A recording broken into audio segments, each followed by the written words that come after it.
Welcome on in, ladies and gentlemen. Welcome to the Lost Haven. I hope you all had an exciting weekend, or at least had a good weekend. Welcome back. We got an exciting day. We're starting up the charity drive as well as a new game.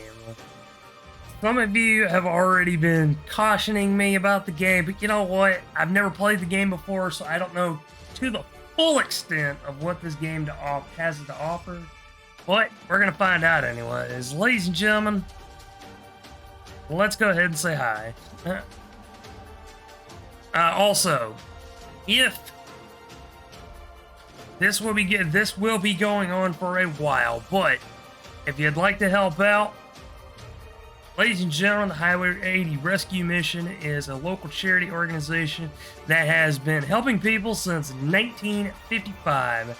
You're currently taking donations for their Thanksgiving meal drive to provide food for hurting neighbors this Thanksgiving. For the price of a cup of coffee, you can provide Thanksgiving dinner for someone at the Highway 80 Rescue Mission. All donations to the tip jar will be gathered together and sent in honor of my late father. So you can take that link, click that link to help out. It's a blind playthrough. Please tell me you're going in blind. Yes, I am going in blind. Completely. This is my first time playing. It should have the tag, first playthrough. Oh, hold on. First play through.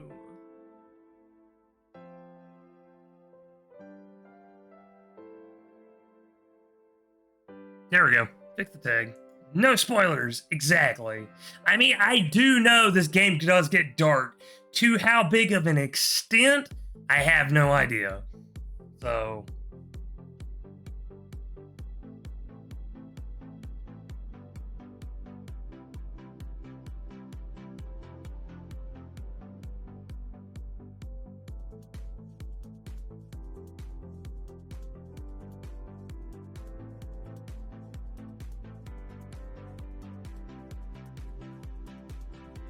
Alrighty, folks. The craziness has begun. But, ladies and gentlemen, fun fact. Before we even started the charity drive, we have already crushed the first goal. Yes, ladies and gentlemen. The Thanksgiving charity drive for Highway 80 Rescue Mission. Our second goal currently sits at 33.90. That will give out 15 meals to people in need. Once we break that goal, we will be moving on to the next goal, and so forth and so forth.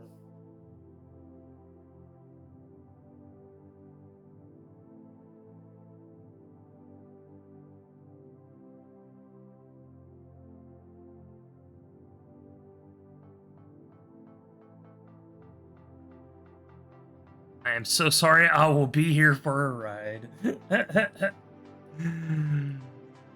I'm terrified. Alright, ladies and gentlemen, let's go ahead and cut the music. Pull up the game.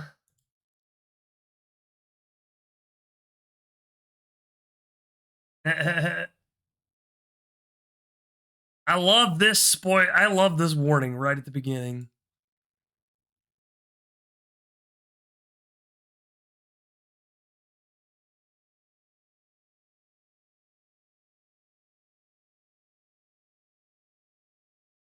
Uh,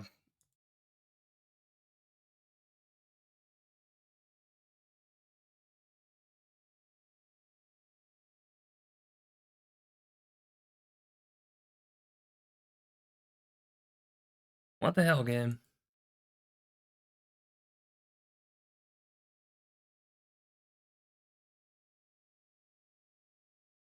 I am blind. Am I missing something? No, there it is. I was just trying to get this damn thing to pop up. Hold up. I'm going to close that out so I can read all of those.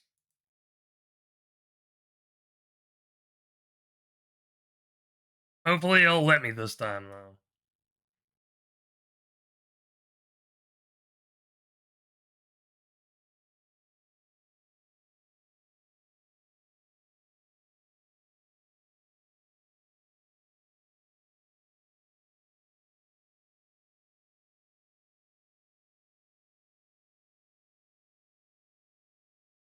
Oh, come on. OBS, come on, seriously.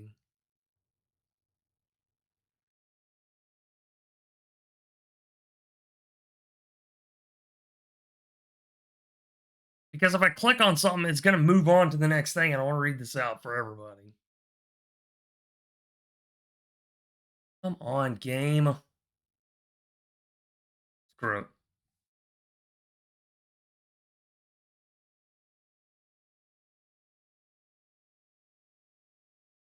Like, for some reason, it's not wanting to behave.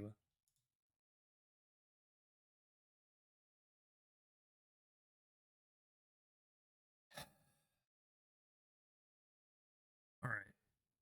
I'm going to put on the music until I can figure this thing back out. This way we're not sitting in silence. It wouldn't be a stream if we didn't have Scruff.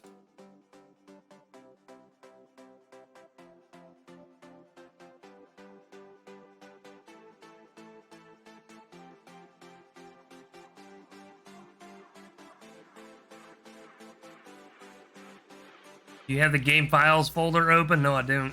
No, I do not.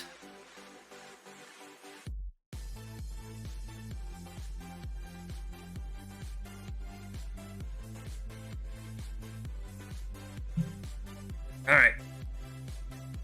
I'm going to go ahead and just read this off because apparently the game doesn't want to pop up until I'm past all of this, so I will go ahead and read it verbatim.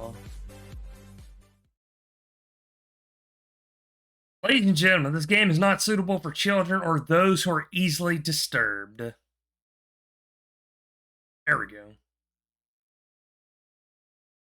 Individuals suffering from anxiety or depression may not have a safe experience playing this game. For content warnings, please visit. I'm going to go ahead and visit that site real quick.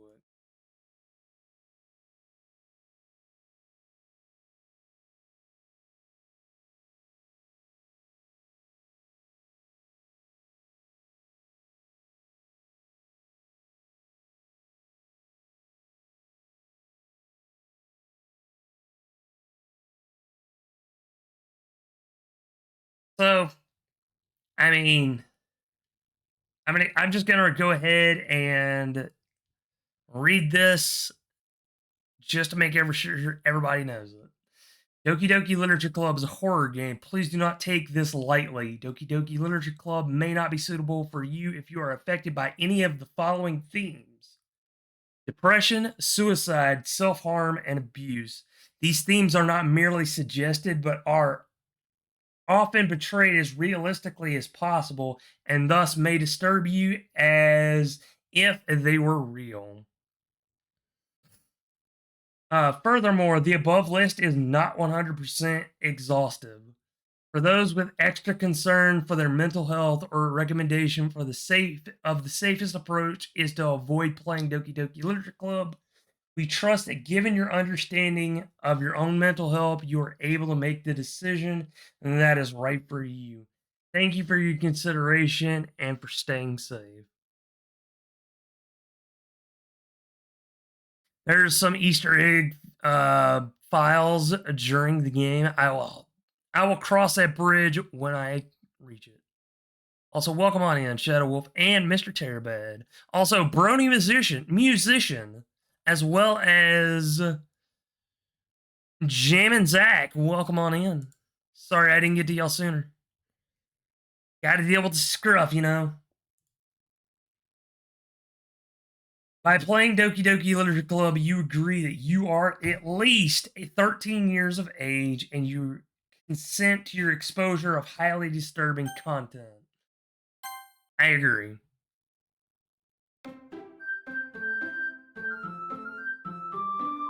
This game is not suitable for children or those who are easily disturbed. Alright, before I get started, I'm switching over to full screen.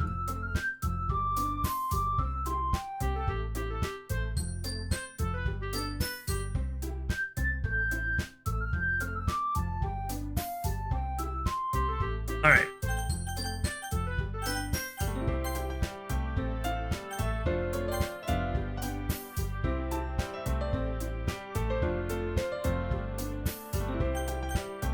some more Walmart run. Be back soon. Alrighty, Shadow Wolf. Before we get started with this,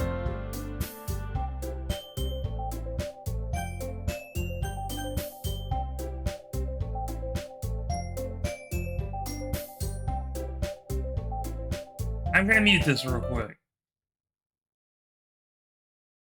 Before I get started with this, I'm going to switch over to Stream Raiders real quick. We will be playing this throughout the day, so do not worry. Alright. Let's just go with this one. We'll get through this and then we'll join the game.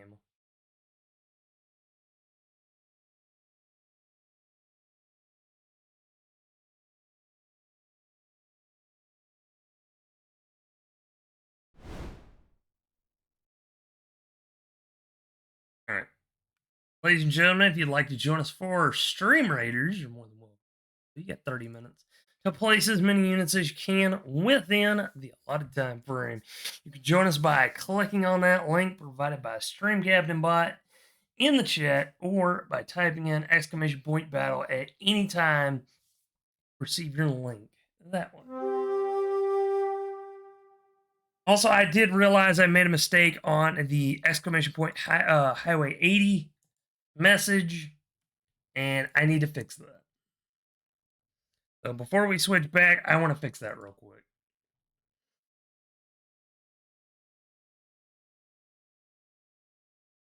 I just got to find chatbot.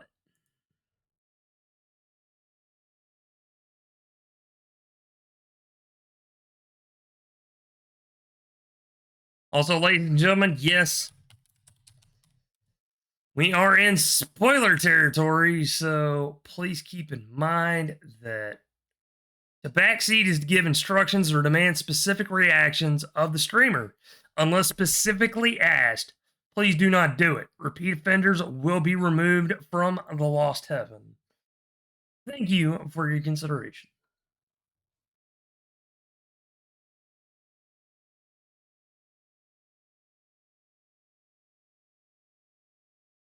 Ah, darn it. Tipping settings. Yeah, that's what I do.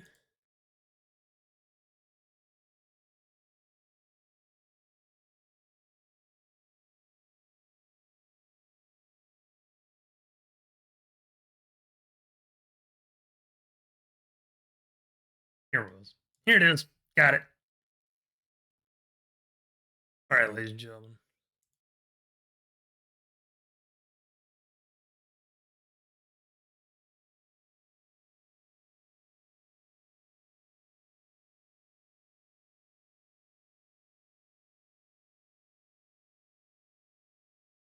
All right. I guess I could have left that game. I'm excited to hear how you voice each of the characters.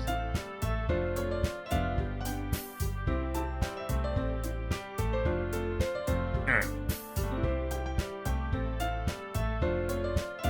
We're just gonna name my character Lyconius and boom.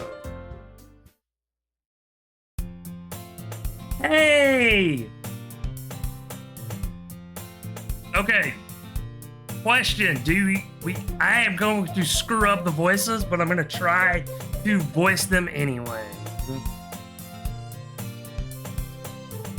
I see an annoying girl running toward me from the distance, waving her arms in the air like she's totally oblivious to any attention she might draw to herself.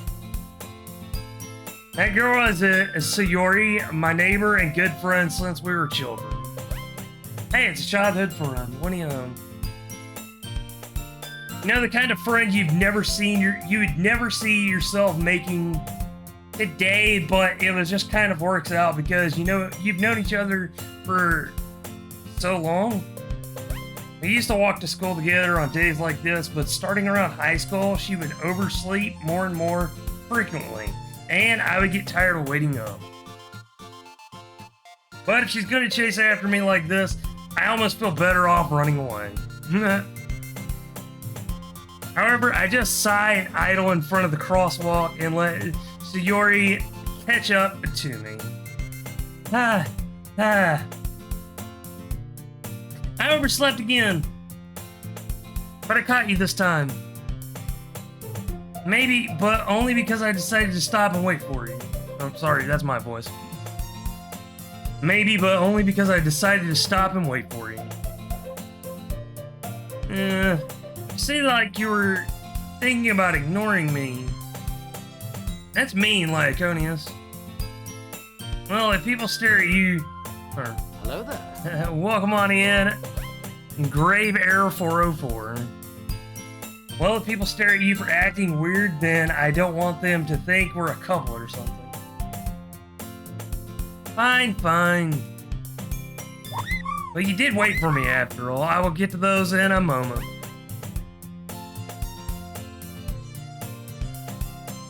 But you did wait for me after all. I guess you don't have it in you to be mean even if you want to. Whatever you say, Sayori.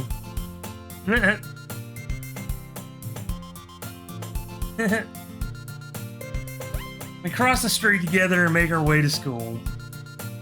As we draw near, the streets become increasingly speckled with other students making their daily commute. I was hoping to hear a high-pitched Lycan voice. I may try to do that for a different person. By the way, Lyconius, have you decided on a club to join yet? A club? I told you already. I'm not really oh, wait. Damn it, I keep mixing the two together because I wish... The only complaint so far I have is I wish they would distinguish between you speaking and them speaking. That's the only difference I would have recommended. I told you already, I'm not interested in joining any clubs. I haven't been looking either. Huh? That's not true. You told me you would join a club this year. Did I? I'm sure it's possible that I did in one of my many conversations where I dismissively go along with whatever she's going on about.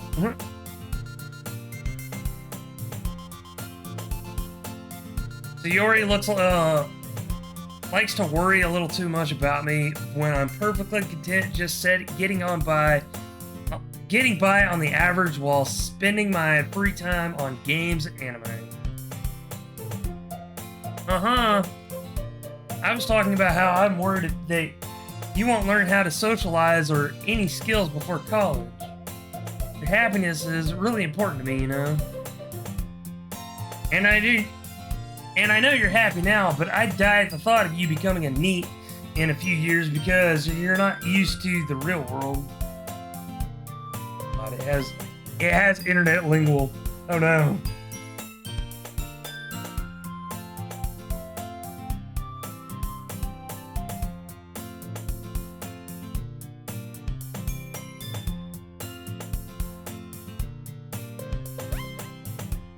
You trust me, right?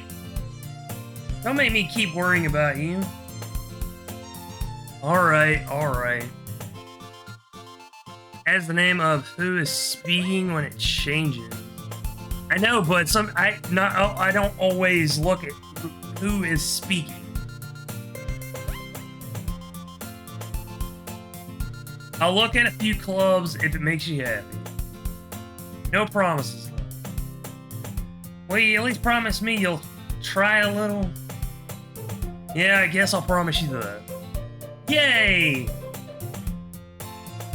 Why do I let myself get lectured by such a carefree girl? More than that, I'm surprised to even let myself relent to her. I guess seeing her worry so much about me makes me want to ease her mind at least a little bit. Even if she does exaggerate everything inside of her head.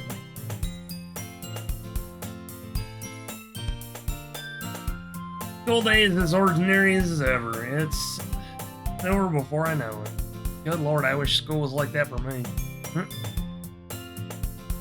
I want to check the settings real quick.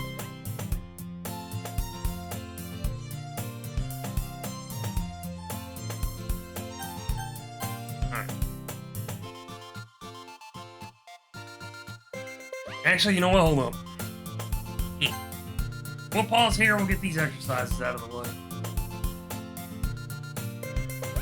Also, ladies and gentlemen, don't forget you can type in exclamation HWY80 to receive a link. The information about the charity that I am getting money for.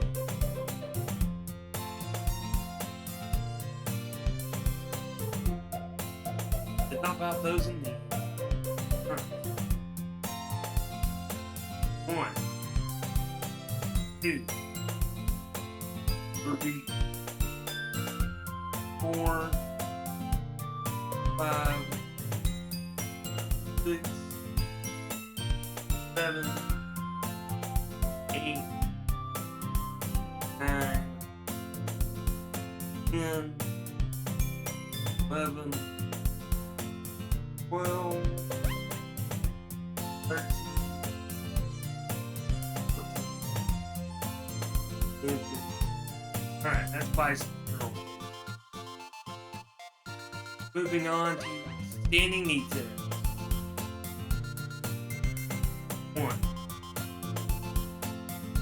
2. But what I mean by I wish they would make it to where set up to where who is speaking, like they have different colors for each girl and a different color for your character.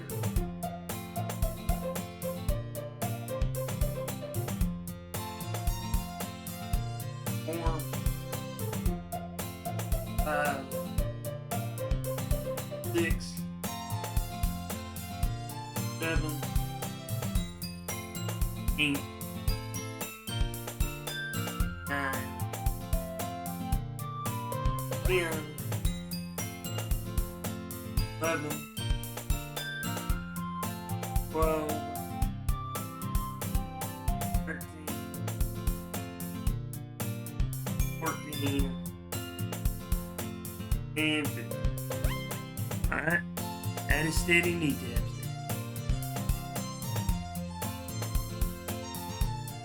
Alright, squats. 1, 2, 3, 4, 5, 6, 7,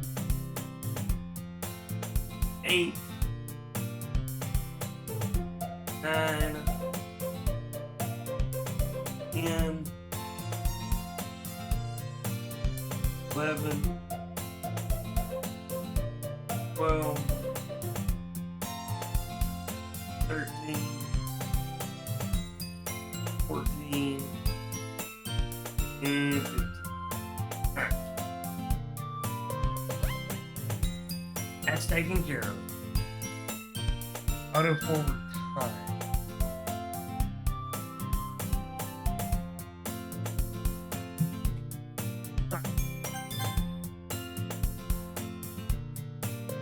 After I pack up my things, I stare blankly at the wall, looking for an ounce of motivation. Yep, definitely sounds like me.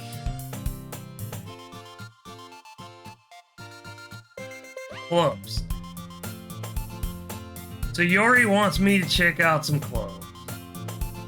I guess I have no choice but to start with the anime club. Hello? Hello? Yori? Doki must have come into the classroom while I was spacing out.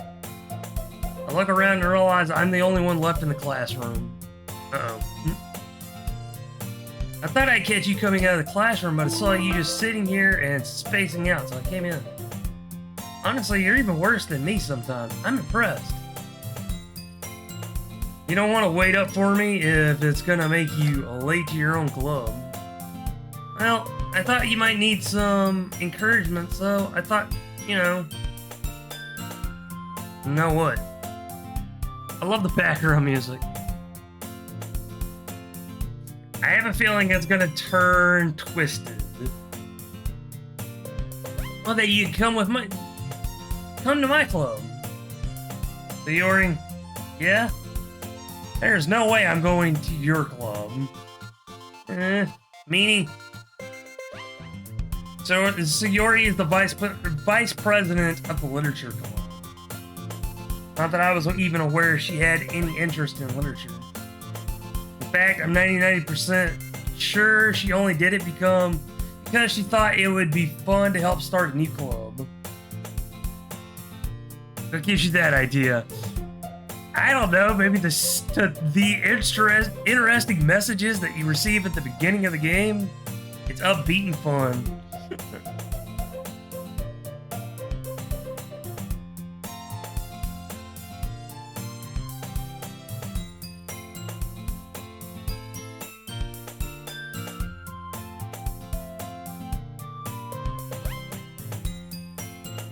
Alright.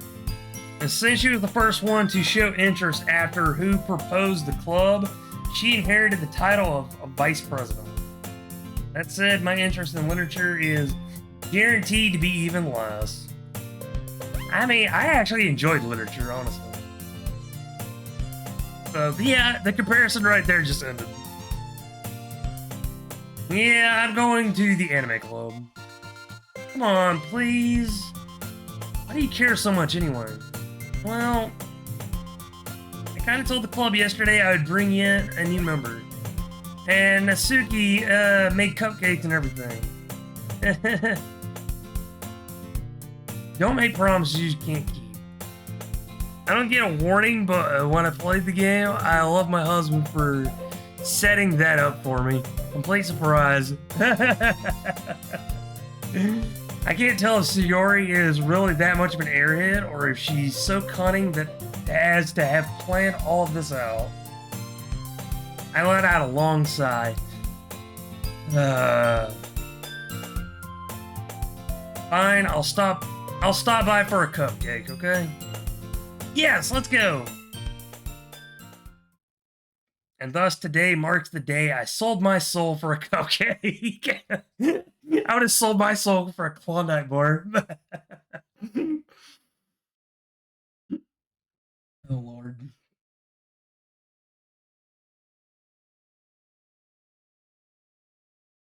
So you're happy you hung in there for the game.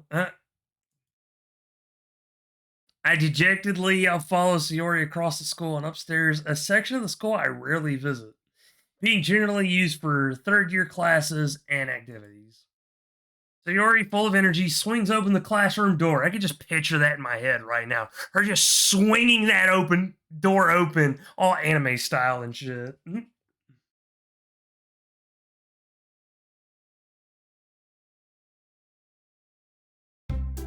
Everyone, the new member is here. I told you don't call me a new member. I glance around the room. Damn it. See, this is where gonna be voicing the character is gonna come into a pain in the ass to me. Welcome to the Literature Club. It's a pleasure meeting you. Sayori always says nice things about you. Seriously? Who brought a boy? You kill the atmosphere. Ah, Lyconius. What a nice surprise. Welcome to the club. All words escape me in this situation. Oh man, this is gonna, like I said, this is gonna be a pain in the ass to voice these characters. There's few of them, but holy shit, this is gonna be nerve-wracking. This club is full of incredibly cute girls. What are you looking at? If you want to say something, say it. Sorry?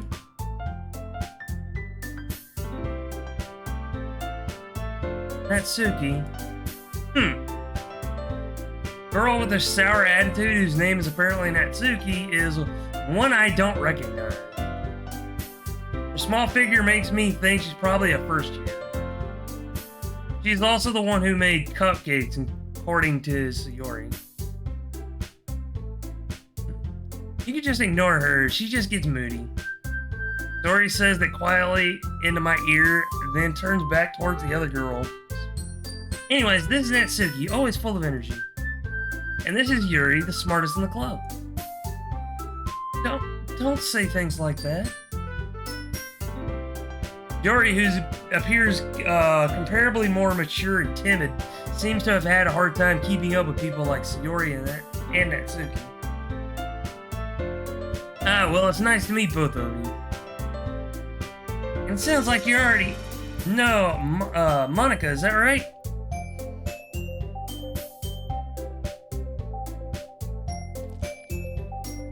The Lost Heaven welcomes Shivasarar into Relax.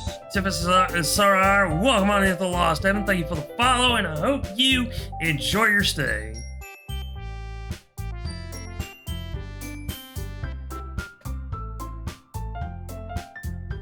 That's right. It's great to see you again, Laiconius. Monica smiles sweetly.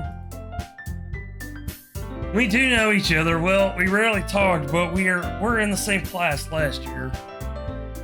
Monica was probably the most popular girl in class. Smart, beautiful, athletic.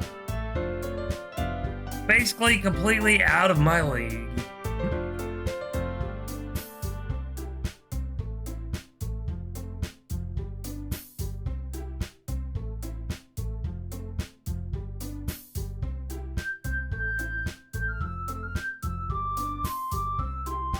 So having her smile at me so genuinely feels a little... Monica! You too, Monica. Sit down, Laiconius. We made room for you at the table, so you can sit next to me or Monica. I'll get the cupcakes. Hey, I made them. Hold on. Hey, I made them. I'll get them. Sorry, I got a little too excited. And how about I make some tea as well? I'd pick Monica. There's really only one choice for me. God damn it. The girls have a few desks arranged in the form of a table. As Sayori mentioned, it's been widened, so there is one space next to Monica and one space next to Sayori. Natsuki and Yuri walk over to the corner of the room where Natsuki grabs a wrapped tray and Yuri opens the closet. Still feeling awkward, I take a seat next to Sayori. Natsuki proudly marches back to the table, tray in hand. Okay, are you ready? Ta-da! Whoa! It doesn't sound like the cupcakes look at all good. Natsuki lifts the foil off the tray to reveal a dozen white fluffy cupcakes decorated to look like little cats. Never mind, I stand corrected.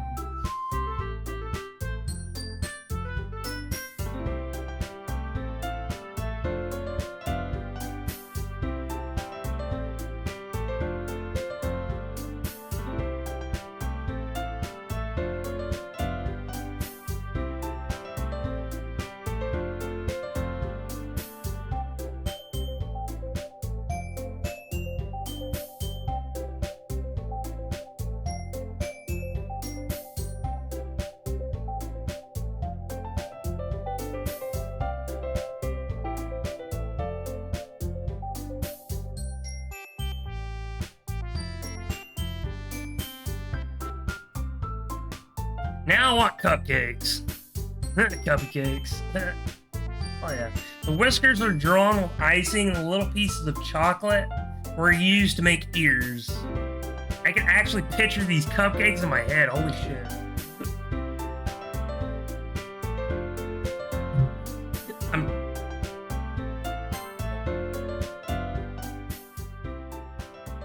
Alright. Music was a little bit too intense for me. Especially in my earphones. I didn't want to turn it down so low that you can't hear it, but I wanted to turn it down to where it's not like blaring in my ears.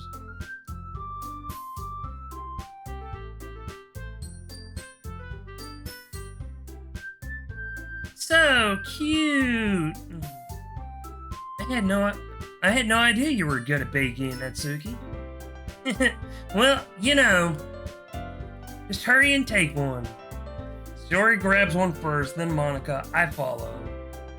It's delicious. Sayori talks with her mouth full and has already managed to get icing on her face. I turn the cupcake around in my fingers, looking for the best angle to take a bite. I'm not gonna lie, I've done that before. Would rather eat puppy cupcakes. God, I'm having better time reading the freaking game than I am chat.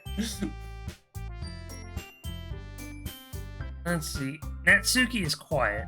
I can't help but notice her sneaking glances in my direction. Is she waiting for me to take a bite? I finally bite down. Icing is sweet and full of flavor. I wonder if she made it herself. This is really good. Thank you, Natsuki. Why are you thanking me? It's not like haven't I heard this somewhere before? Made them for you or anything. Huh? I thought you technically did. So Sorority said, well, maybe. But not for, you dummy. Alright. I give up on Natsuki's weird logic and dismiss the conversation. Yuri returns to the table carrying a tea set. He carefully places a teacup in front of each of us before setting down the teapot next to the cupcake tray. You keep a whole tea set in the classroom? Don't worry, the teachers gave us permission.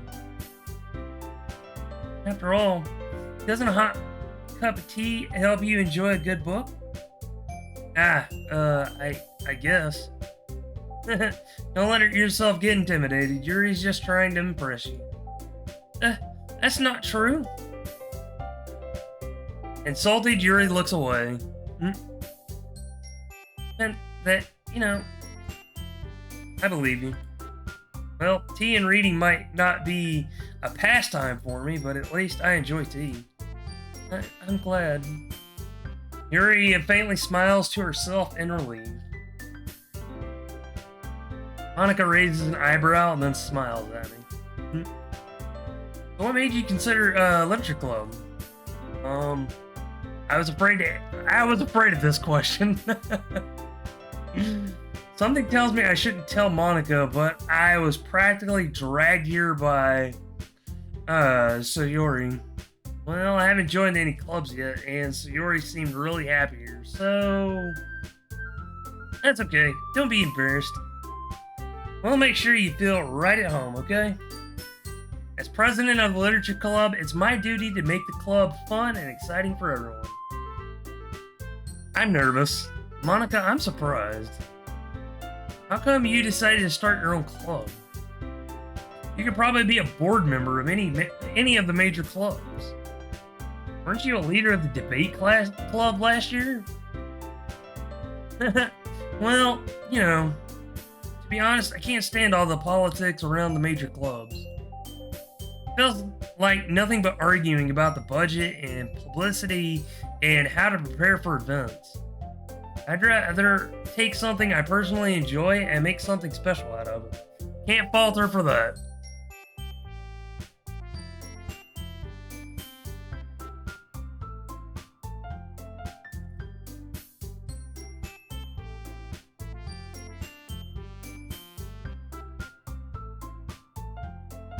And if it encourages others to get into literature, then I'm fulfilling that dream. Monica really is a great leader. Yuri nods in agreement. Then I'm surprised there aren't more people in the club yet. It must be hard to start any club. To put it that way, not many people are very interested in putting out all the effort to start something brand new. You know why? Especially when it's something that doesn't grab your attention like literature. You have to work hard to convince people that you're both fun and worthwhile. Only Monica. Monica is best girl.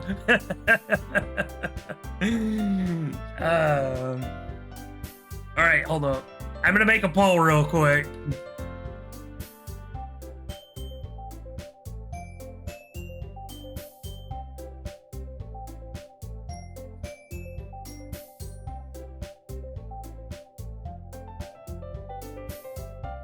I know I'm probably gonna be stupid for doing this, but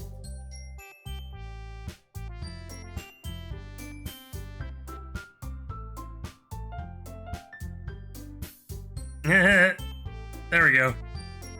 Have fun. You bunch of crazy kids.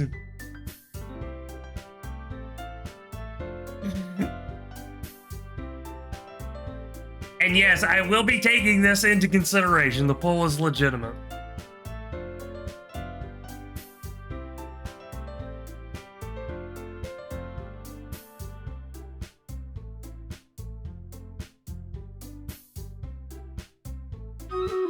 Rejoice in the glory of combat!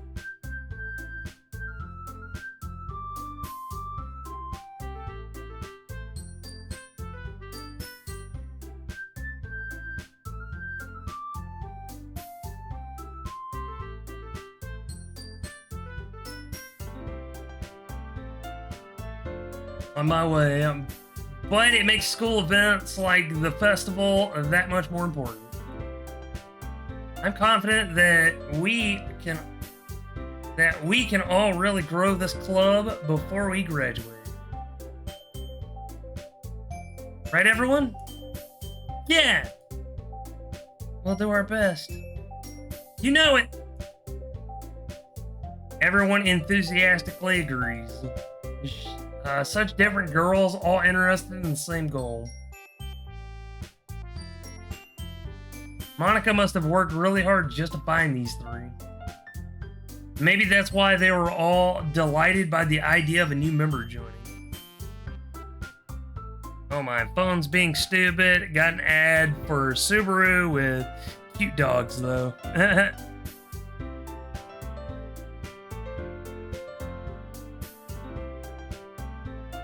This doesn't seem very scary. Yeah, Demi, so far it doesn't. Though I still don't really know if I can keep up with their level of enthusiasm about literature. So, Lyconius, what kinds of things do you like to read? Well, this is a very normal game. Just wait, Demi.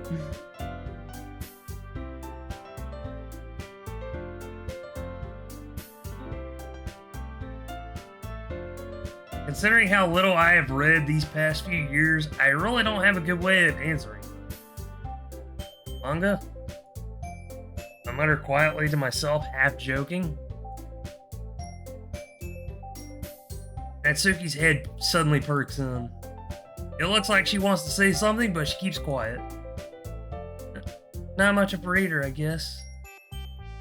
Well, that can change. What am I saying? I spoke without thinking after seeing Yuri's sad smile. Yeah, no offense, I would feel bad if I said something like that. How does it feel knowing your audience is like swing right now? It's like we're basically gonna get you to murder somebody is basically what it feels like. We're taking a break from a scary and the horror and playing a cute dating sim. I guarantee you the attitude would probably be the same even if I was playing this not during the month of October.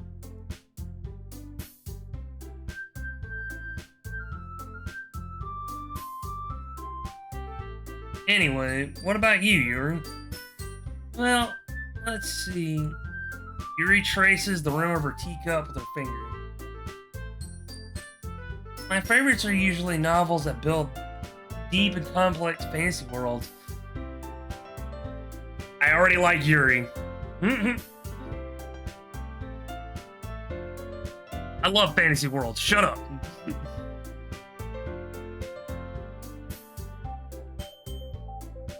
The level of creativity and craftsmanship behind them is amazing too. And telling a good story in such a foreign world is equally impressive. Yuri goes on, clearly passionate about her reading. She seems so reserved and timid since the moment I walked in, but it's obvious by the way her eyes light up that she finds her comfort in the world of books, not people. Just like I find my comfort in video games. Yay!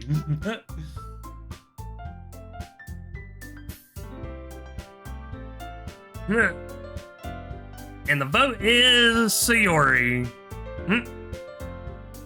Our microwave died yesterday. We got the same exact one. Now it looks like nothing ever happened. Nice.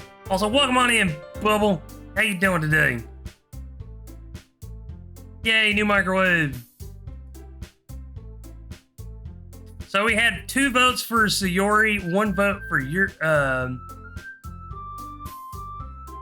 one vote for Yuri, and 1 vote for Monica. No one voted for Natsuki.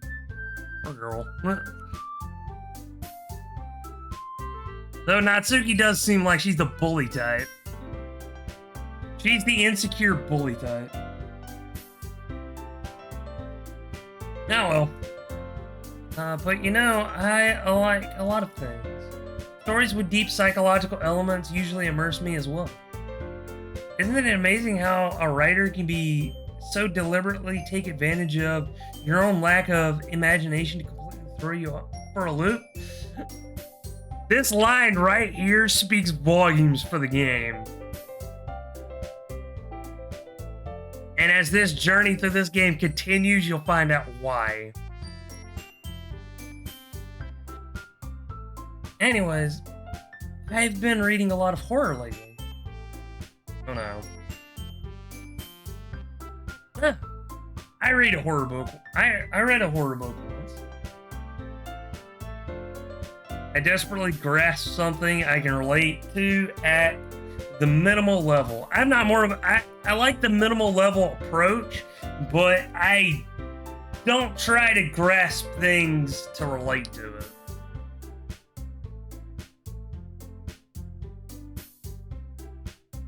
At this rate, Yuri might as well be having a conversation with a rock.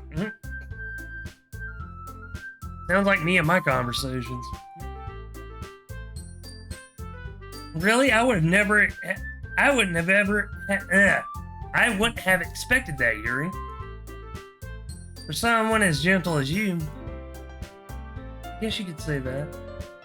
But if a story makes me think or takes me to another world, then I can't really put it down. Can't say I blame her on that one. Surreal horror is often very successful at changing the way you look at the world, if only for a brief moment. Okay, I have no idea what the hell surreal horror is, so I'm gonna go ahead and ask the question. What is surreal horror?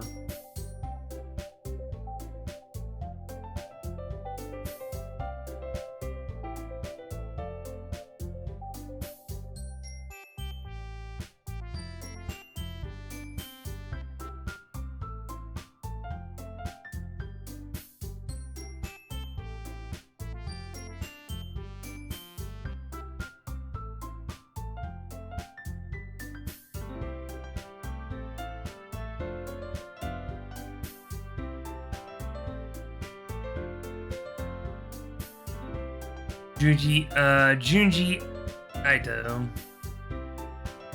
I am not familiar with Gatry. That's pretty much surreal horror.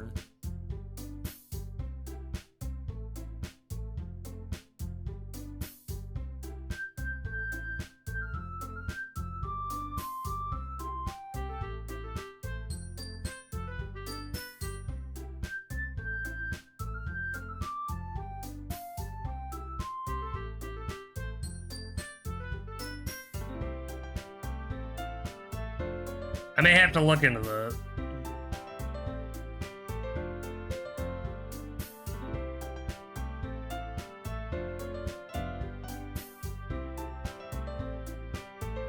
Ugh. I hate horror. Oh, why is that? Well, Natsuki's eyes dart over to me for a split second. Never mind. That's right, you usually like to write about cute things, don't you, Natsuki? What? What gives you that idea? I left a piece of scrap paper behind last club meeting. It looked like you were working on a poem called... Don't say it out loud. And give it back. Give that back. Fine, fine. Cupcake, poems, everything you do is just as cute as you are. Sori settles up behind Natsuki and puts her hands on her shoulders. I'm not cute. Natsuki, you write your own poems? Well, I guess sometimes. Why do you care? I think that's impressive. Why don't you share them sometime? No. Natsuki averts her eyes. You wouldn't like them. Yeah, not a very confident writer yet. Oh, I'm sorry. Not a very confident writer yet. I understand how Natsuki feels. Sharing that level of writing takes more than just confidence. That ain't no lie. I like cute things. For me, it varies. The truest form of writing is writing to oneself. You must feel willing to open up to your readers, exposing your vulnerabilities and showing even the deepest reaches of your heart. Do you have writing experience too, Yuri? Maybe if you share some of your work, you can set an example and help Natsuki feel comfortable enough to share hers. Huh? I guess it's the same for Yuri. I wanted to read everyone's poems. We all sit in silence for a moment. Okay, I have an idea, everyone. Natsuki and Yuri look quizzically at Monaco. Let's all go home and write a poem of our own. The next time we meet, we'll all share them with each other. That way, everyone is even.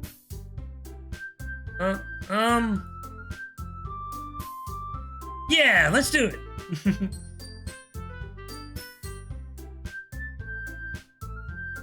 Plus, now that we have a new member, I think it will help us all get a little more comfortable with each other and strengthen the bond of the club.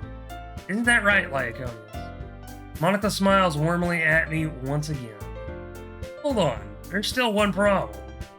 Huh? What's that? Now that we're at the original topic of me joining the club, I bluntly come forth with what's been on my mind the entire time. Also, welcome on in, Vino Man. I never said I would join this club. So Yuri may have convinced me to stop by, but I never made any decision. I still have other clubs to look at, and I lose my train of thought. All four girls stare back at me with dejected eyes. Oh no. But, I'm sorry, I thought, Iconius, I'm defenseless against all these girls. How am I supposed to make a clear-headed decision when it's like this? That's it. If writing poems is the price I need to pay in order to spend every day with these beautiful girls, oh Lord. Right. Okay, I've decided then. I'll join the literature club. One by one, the girls' eyes light up.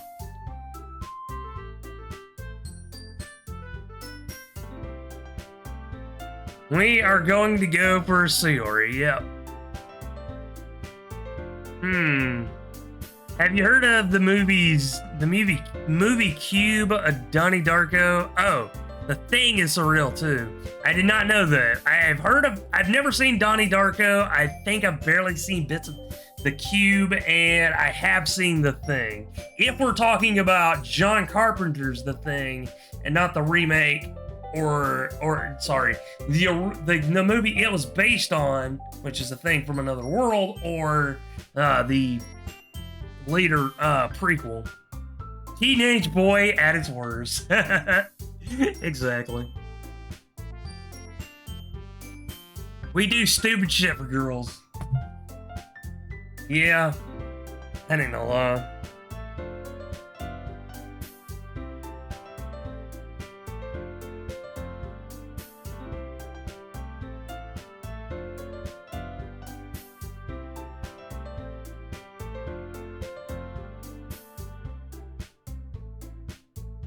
Yes, I'm so happy. Sori wraps her arms around me, jumping up and down. Hey. You really did scare me for a moment. If you really just came for the cupcakes, I would be super pissed. Then it makes it official. Welcome to the Literature Club. What the hell have I gotten myself into? Thanks. Yes. Okay, everyone. I think with that, we can officially end today's meeting on a good note.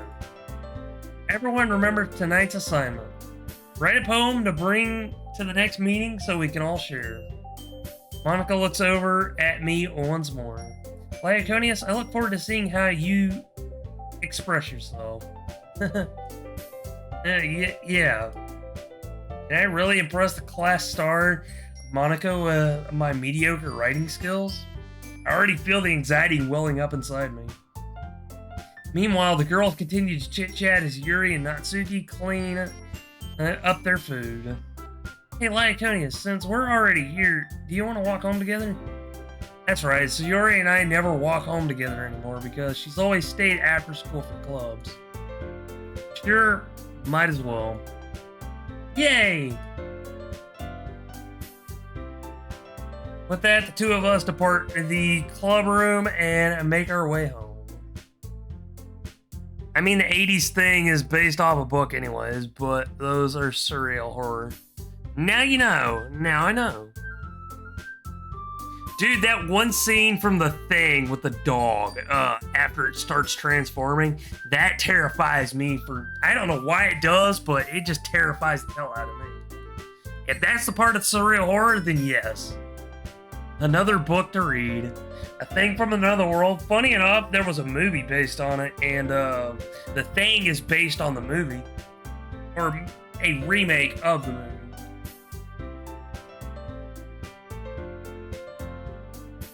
I wouldn't mind reading it either, honestly. Boop! Ah! Up there. With that, the two of us depart the club room and make our way home. The whole way, my mind wanders back and forth between the four girls. Yuri, Natsuki, Yuri, and of course, Monica. Will I be happy spending every day after school in a literature club? Perhaps I'll have a chance to grow closer to one of these girls. Alright, I'll just need to make the most of my circumstances, and I'm sure good fortune will find me. Light can go, ah.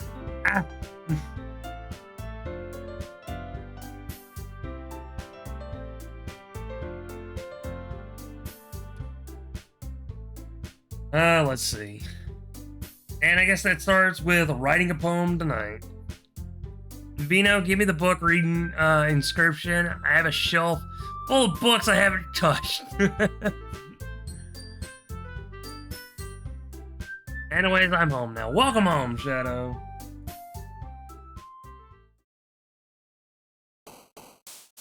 Alright, I'm gonna let the music play, but right now we're gonna switch over to Stream Raiders to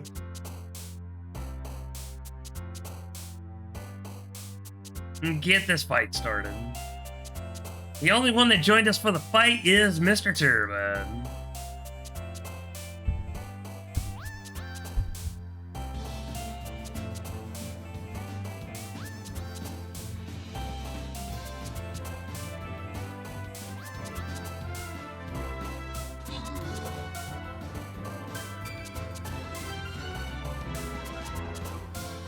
Yeah, our characters are gonna stand here because they decided this would be the greatest thing to do.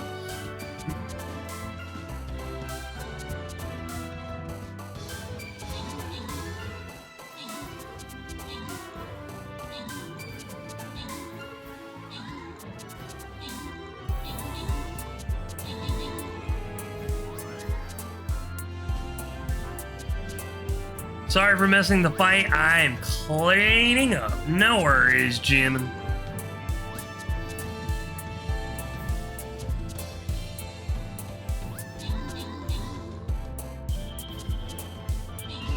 I kind of mostly do stream raiders now to kind of give myself a little bit of a break from the game that I'm playing. If it was just solely up to me, outside of the people that enjoy playing it with me, I would have probably already dropped it.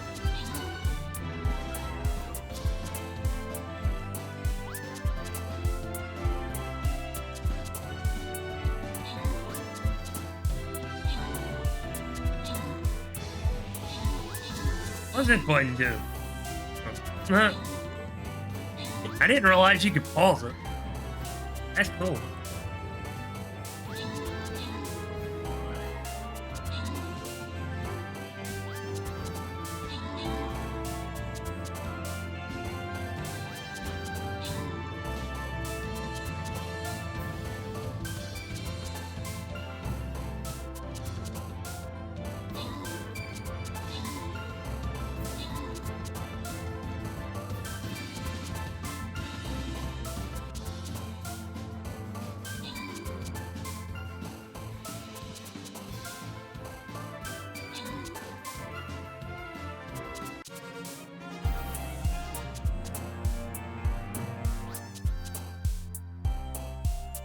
Alrighty.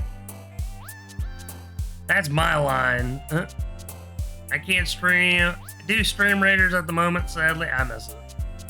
That's alright.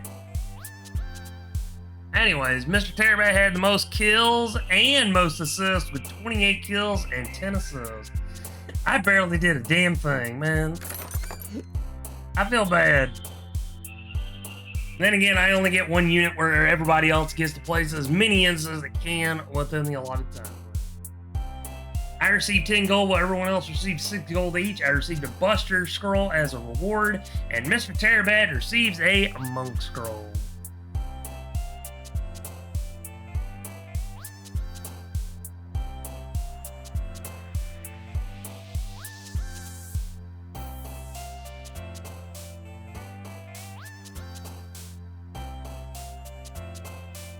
Alright, now we're gonna pick up a green chest battle.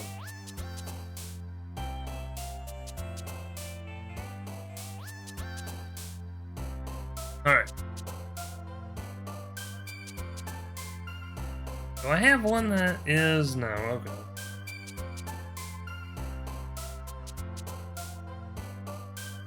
I'm not gonna lie though, the music does actually translate well into the game. Ladies and gentlemen, if you'd like to join us for Stream Raiders, you're more than welcome to do so. You got 30 minutes to place as many units as you can within the allotted time frame. You can join us by clicking on that link provided by Stream Captain Bot in the chat to help us rejoice in the glory that is combat and help us possibly achieve victory as well. With my unit placed and the battle plan set, we're going to go ahead and switch on over to... We're back to Doki Doki Literature Club. Alright. It's time to write a poem. Pick words you think your favorite club member will like. Something good might happen with whoever likes your poem most. Let's see.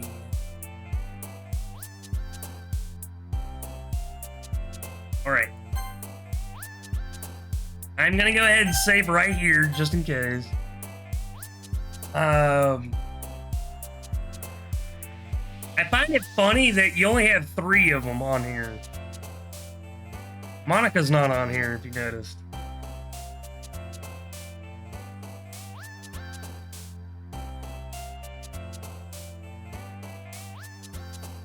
The Buster mission is fixed. Nice. I'll have to put down a Buster in the next battle. Let's see. Friend. Yay!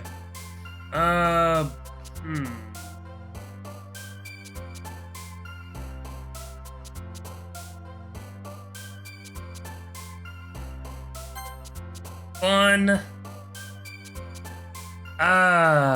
Crud.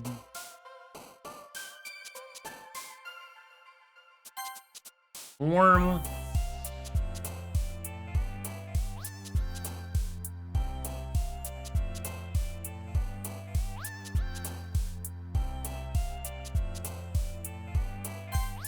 Ocean. I'm choosing words at random.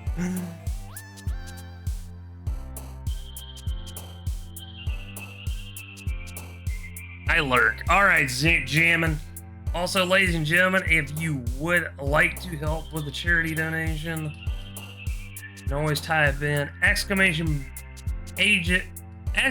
point HWY 80 and boom. It's a local charity that's doing a food drive to help those at the Highway 80 rescue mission. Damn it! It didn't fix it. Hold on. The link is actually not the right one. I could have sworn I freaking changed it.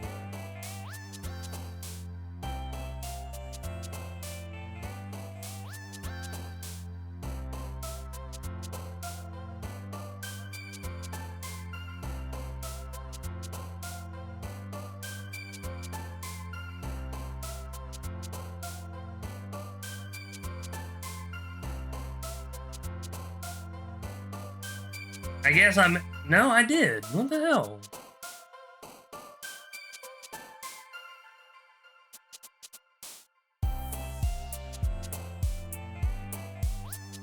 That's weird. Jurassic Park, The Lost World, Hobbit, Hitchhiker's Guide to the Galaxy. Who censored Roger Rabbit? I didn't know that was a book. Battle Royale, The Witcher, some of these I haven't read.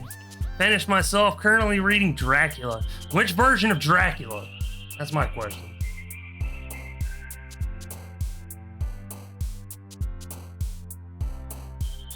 Yeah, for some reason it... I'm confused.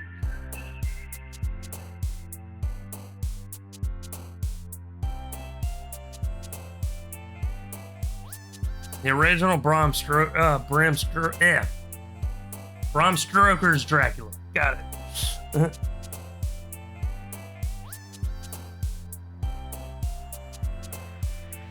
Yeah, for some reason, Link, I guess, is just not.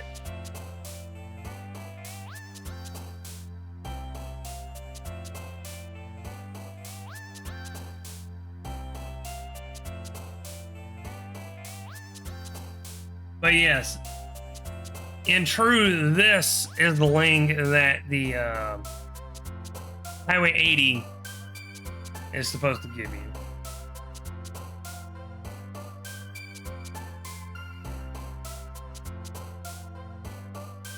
There we go.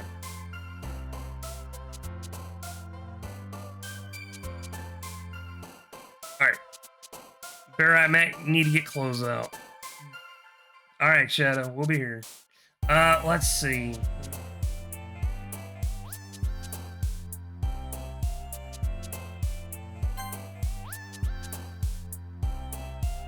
Let's see.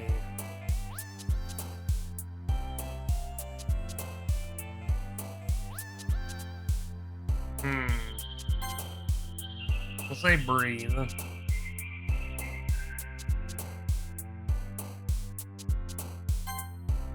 Sunny. Let's see. Hugs the bear. Yes, hug the bear. Hug the bear.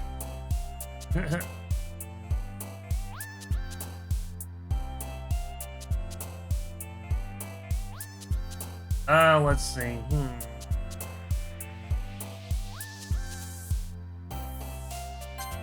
Smile. Dance. Variance. Like I said, I'm just freaking choosing. I don't know.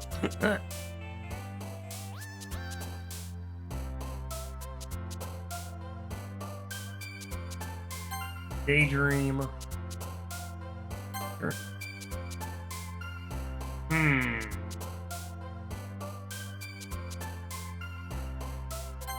Or, let us see.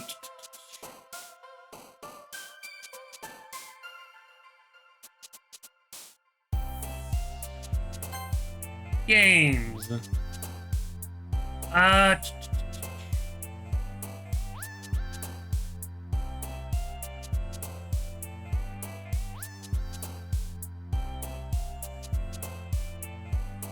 Termination. Peaceful. Together. Good adventure in that one.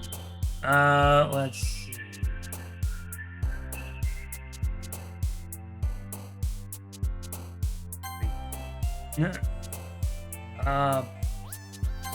And then we'll choose fantasy at the end. I don't know what the hell I was doing. The next day. How you getting, Lyconius? I was refreshing an ad because I thought that was my fault.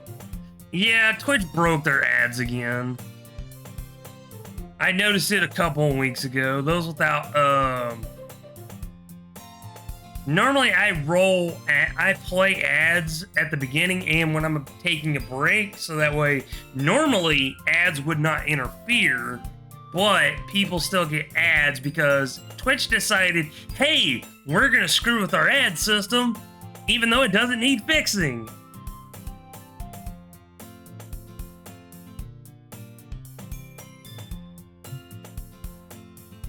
So if you do get ads, I do apologize. But at this point, because Twitch has screwed it up, there's nothing I can do. Hi again, Lyconius. Glad to see you didn't run away from us. Nah, don't worry. It still shows the poem making page 5. You may have to refresh on that one. Oh, what the hell? It does. What the hell? Oh, god damn it.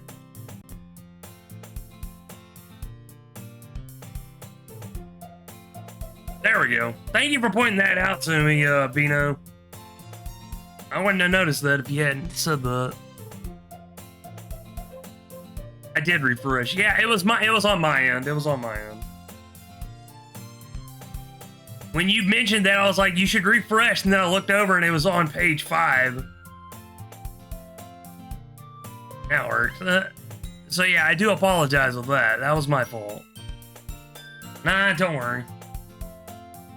This might be a little strange for me, but I at least keep my word.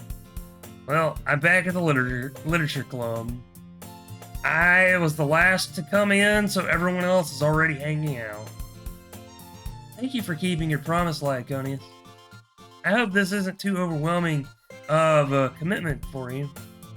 Making you dive headfirst into literature when you're not accustomed to it? Oh, come on, like he deserves any slack. He already told me he didn't even want to join the club any clubs this year. And last year, too. Welcome back, Shadow. I don't know if you plan to just come here and hang out or what. But if you don't take us seriously, then you won't see the end of it. She's gonna murder me. I'm scared.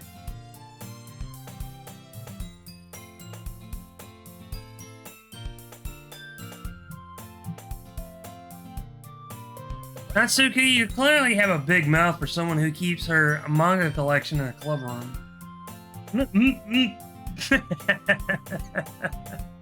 Damn, Monica is a savage. Natsuki finds herself stuck between Monica and manga. I fucking love it. Oh, man.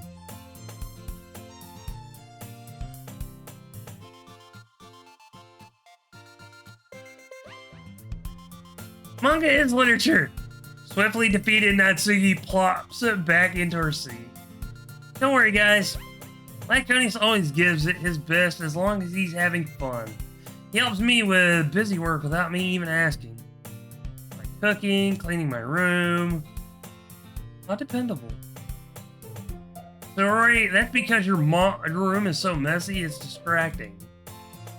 And you almost set your house on fire once. Is that so? You two really are good friends, aren't you? Yeah, I might be a little jealous. Come, you and Lyconius can become good friends too. Sayori.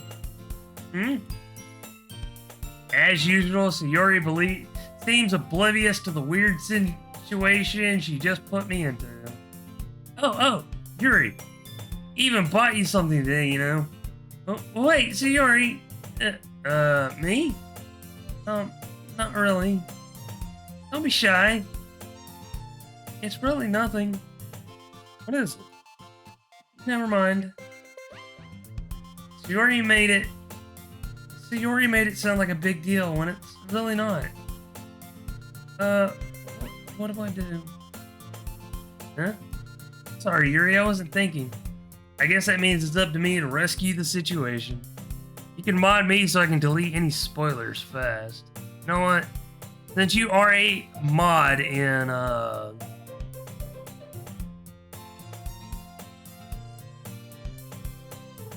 go ahead and do that. Since you are a mod in 2 different channels, yeah, I'll go ahead and do that. Alright, there you go, Junior.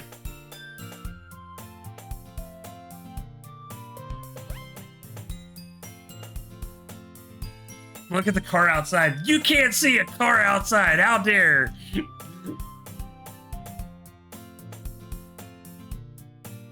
Hey, don't worry about it. First of all, I wasn't expecting anything in the first place. I mod for 5 channels. Damn. And I only know 2 of them. So any nice gesture from you is a pleasant surprise. It'll make me happy no matter what. Is that so? Yeah, I won't make a big deal if you don't want it to be. Alright. Well, here. Yuri reaches into her bag and pulls out a book. Oh, hey. I didn't want you to feel left out. So I picked out a book that I thought you might enjoy. It's a short read, so it should keep your attention even if you don't usually read. And we could, you know, discuss it if you wanted. This is... How is this girl accidentally being so cute? My question, do you see spoilers? I have no idea.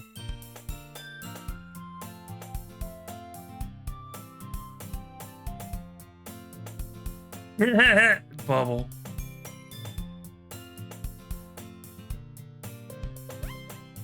She even picked out a book she thinks I'll like, despite me not reading much. Ah, a bunch of crappy cars. I wish I had a car. Yuri, thank you. I'll definitely read this. I enthusiastically take the book. Ew. Well, you can read it at your own pace. I look forward to hearing what you think. Now that everyone's settled in, I expected Monica to kick off some scheduled activities for the club. But that doesn't seem to be the case. Sayori and Monica are having a cheery conversation in the corner. Yuri's face is already buried in a book. I can't help but notice her intense expression, like she was waiting for this chance. Meanwhile, Natsuki is rummaging around in the closet. Man, it looks like no one wants to be bothered today. I slumped down in the nearest desk. How am I supposed to occupy myself with something literature related by myself like this? I guess I could always read some of the book you gave me, but I'm feeling a little too tired to read. I could probably fall asleep right now. I close my eyes and end up listening in on Sayori's conversation with Monica. We're probably gonna seem really lame compared to all the other clubs though. Well, we can't give up. The festival is our chance to show everyone that what literature is all about. Problem is, the idea of a literature club sounds too dense and intellectual. But it's not like that at all, you know? We just have a way We just need a way of showing that to everyone. Something that speaks to their creative minds. That doesn't solve the problem, though. What do you mean? Even if you come up with the most fun thing ever, nobody will come in first place if it's a literature event. So it's more important to figure out how to get people to show up in the first place, you know? And after they come, we can do the thing to speak to their creative minds. Tea and cute girls, I'm in.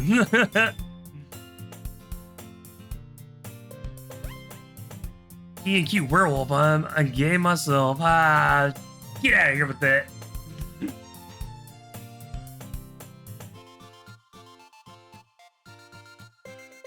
What's this? Sayori is taking this really seriously. It's rare to hear her deliberating like this. Huh? That's a good point. In that case, do you think food will do the trick? What kind? Well, I guess we could. Cupcakes! Good thinking. Natsuki would love to do that. You're right. Natsuki makes the best cupcakes. That works out perfectly. That wasn't why you suggested it. Cupcakes speak to my creative tummy. Cupcakes it is, then. Did someone say kinky? No. Bad. Bad bunk. I'm hungry. Anyways, we still need to work out the details of the event itself. I find myself smiling. In the end, Sayori is still her usual self. But therein lies the unexpected reason I admire her. Like me, who has trouble finding any motivation at all. Sayori can put her mind to things and make them come to life. I suppose that's why I ended up letting her get on my case about things. Shh. Huh? It was who did. Get him.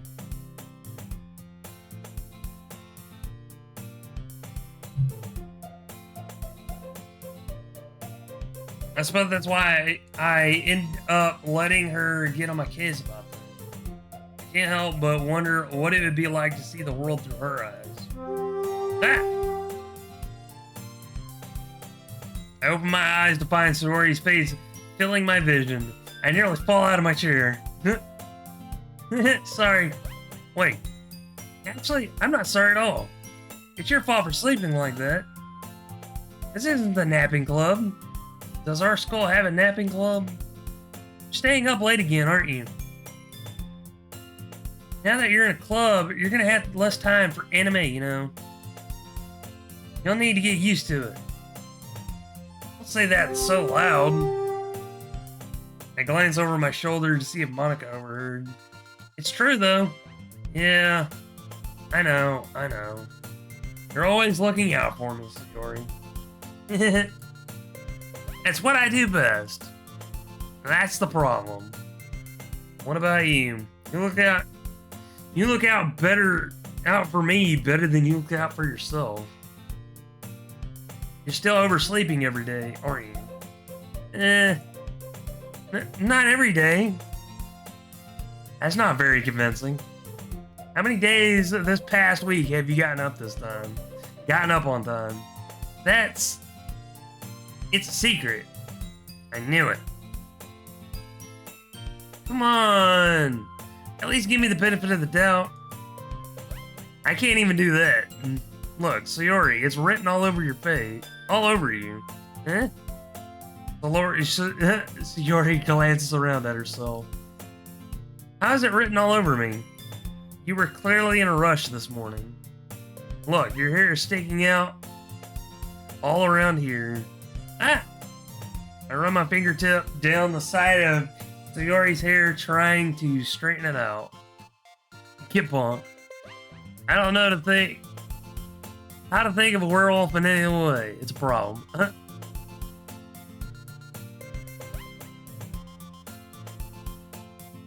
Also, ladies and gentlemen, I just want to let you all know that we have crushed our first goal of the Highway 80 rescue mission goal. So yay! Man, you really need a brush for this. My hair is just really hard to get right. I won't fall for that. There's no more than just your hair. The power of pepperonis compels you. Now I want a pizza. Damn it. Look, your bow isn't straight either. There's a toothpaste stain on your collar right there. I try to wipe off the stain with my finger, but nobody would ever notice that. Of course they would. Nobody's gonna tell you about it because they don't want to embarrass you. Fortunately, I don't care about that. I really don't care about that. Hey, meanie. And you don't even keep your blazer buttoned up. Seriously, Sayori. Why do you think you don't have a boyfriend yet? Huh? That's super mean. I'm sorry, but you'll thank me later. I started to button up her blazer from the bottom. Once you see how much better it looks, you'll change your mind.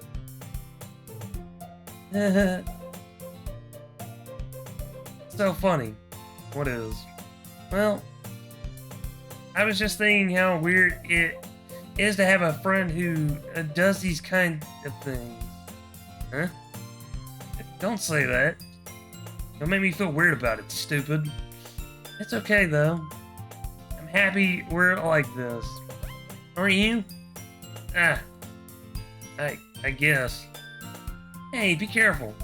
Button might come off. Why is this one so hard to close? I struggle to fully close the button near her chest. Does this thing even fit you properly? It did when I bought it. Sigh. If you ever buttoned it, you would have noticed sooner that it doesn't fit you anymore. What are you smiling about? It means my boobs are got It means my boobs got bigger again. Don't say that out loud. Anyway, you look much better now, so... Does it feel strange to see Sayori's blazer buttoned up like that? But it's so stuffy. Not worth it at all. Sayori hastily unbuttons her blazer once more. Who? You're gonna be bonked as well. Be careful. Blame the game. It's not my fault. That's so much better. Sayori puts her arms out and twirls around. So if I keep it unbuttoned, then I won't get a boyfriend, right? What kind of logic is that? And why are you saying that like it's a good thing? Because if I had a boyfriend, then he wouldn't let you do things like this. And you take care of me better than anyone else would. Anyway, so that's why I'm keeping it unbuttoned. Saying all these embarrassing things. Huh? I didn't say anything embarrassing. Jeez. Well, anyways, just focus on trying to wake up a little earlier. Only if you focus on going to bed earlier. Fine. It's a deal. I guess we really are better at taking care of each other than we are taking care of ourselves. Yeah, I guess so. Huh. So maybe you should wake me up in the morning. Doing it again, Sayori. But I was joking that time. Man, it's impossible to tell with you sometimes. Okay, everybody. Huh? Monica suddenly calls out. Why don't we share the poems we wrote now? Yay! My goodness, I can't wait to read yours. Yeah, same. I failed to sound enthusiastic, but Sayori still trots away to retrieve her poem. By the way, did you remember to write a poem last night? Yeah? Our relaxation ends. He wants to show off the tatas. Can't believe I agreed to do something so embarrassing. I couldn't really find much inspiration since I've never really done this before. Well, now that everyone's ready, why don't we find someone to share with? Can't wait. Sayori and Monica enthusiastically pull out their poems. Sayori's a wrinkled sheet of loose leaf torn from a spiral notebook. On the other hand, Monica wrote hers in a composition notebook. I can already see Monica's pristine handwriting from where I sit. Natsuki and Yuri reluctantly comply as well, reaching into their bags. I do the same myself.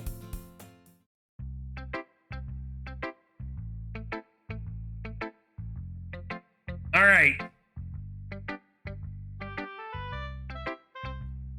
Yeah, we'll go in order. We'll go in order if this is the order it goes. We'll go Sayori, Natsuki, Yuri, and then Monica. Or actually, hold up. What was the results of the poll? Care package on the way. It was Sayori. I know Sayori won. It was a tie between Yuri and Monica, I believe. Natsuki was last. So what we'll do is... Actually, I'll just do a coin toss.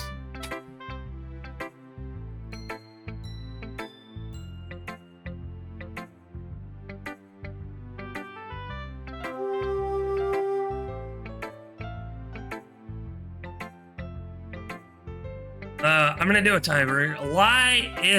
Let's get late already. Alright.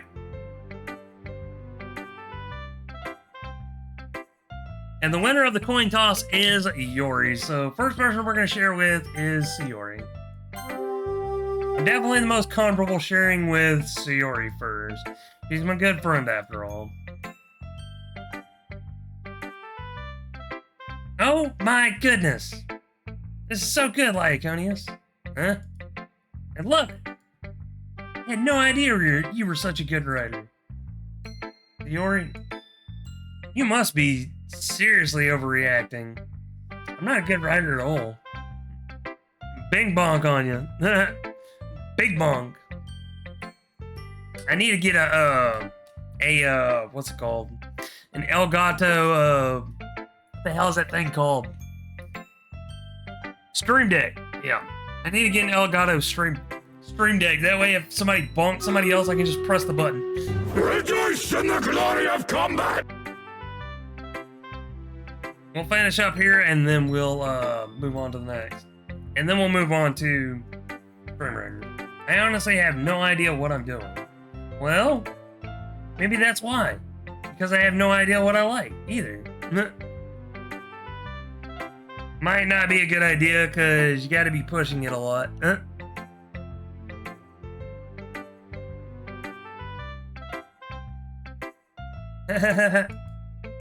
Jeez. I'm sure Yuri's opinion has to be a little bit more constructive than mine. Maybe even Natsuki's. Are you sure you don't like it just because I wrote it? Well, I'm sure that's part of it. I think I understand you better than a lot of other people, you know.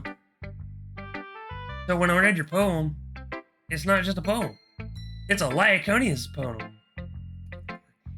And that makes it feel extra special. Like, I feel your feelings in it.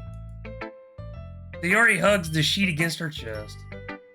You're so weird, Sayori.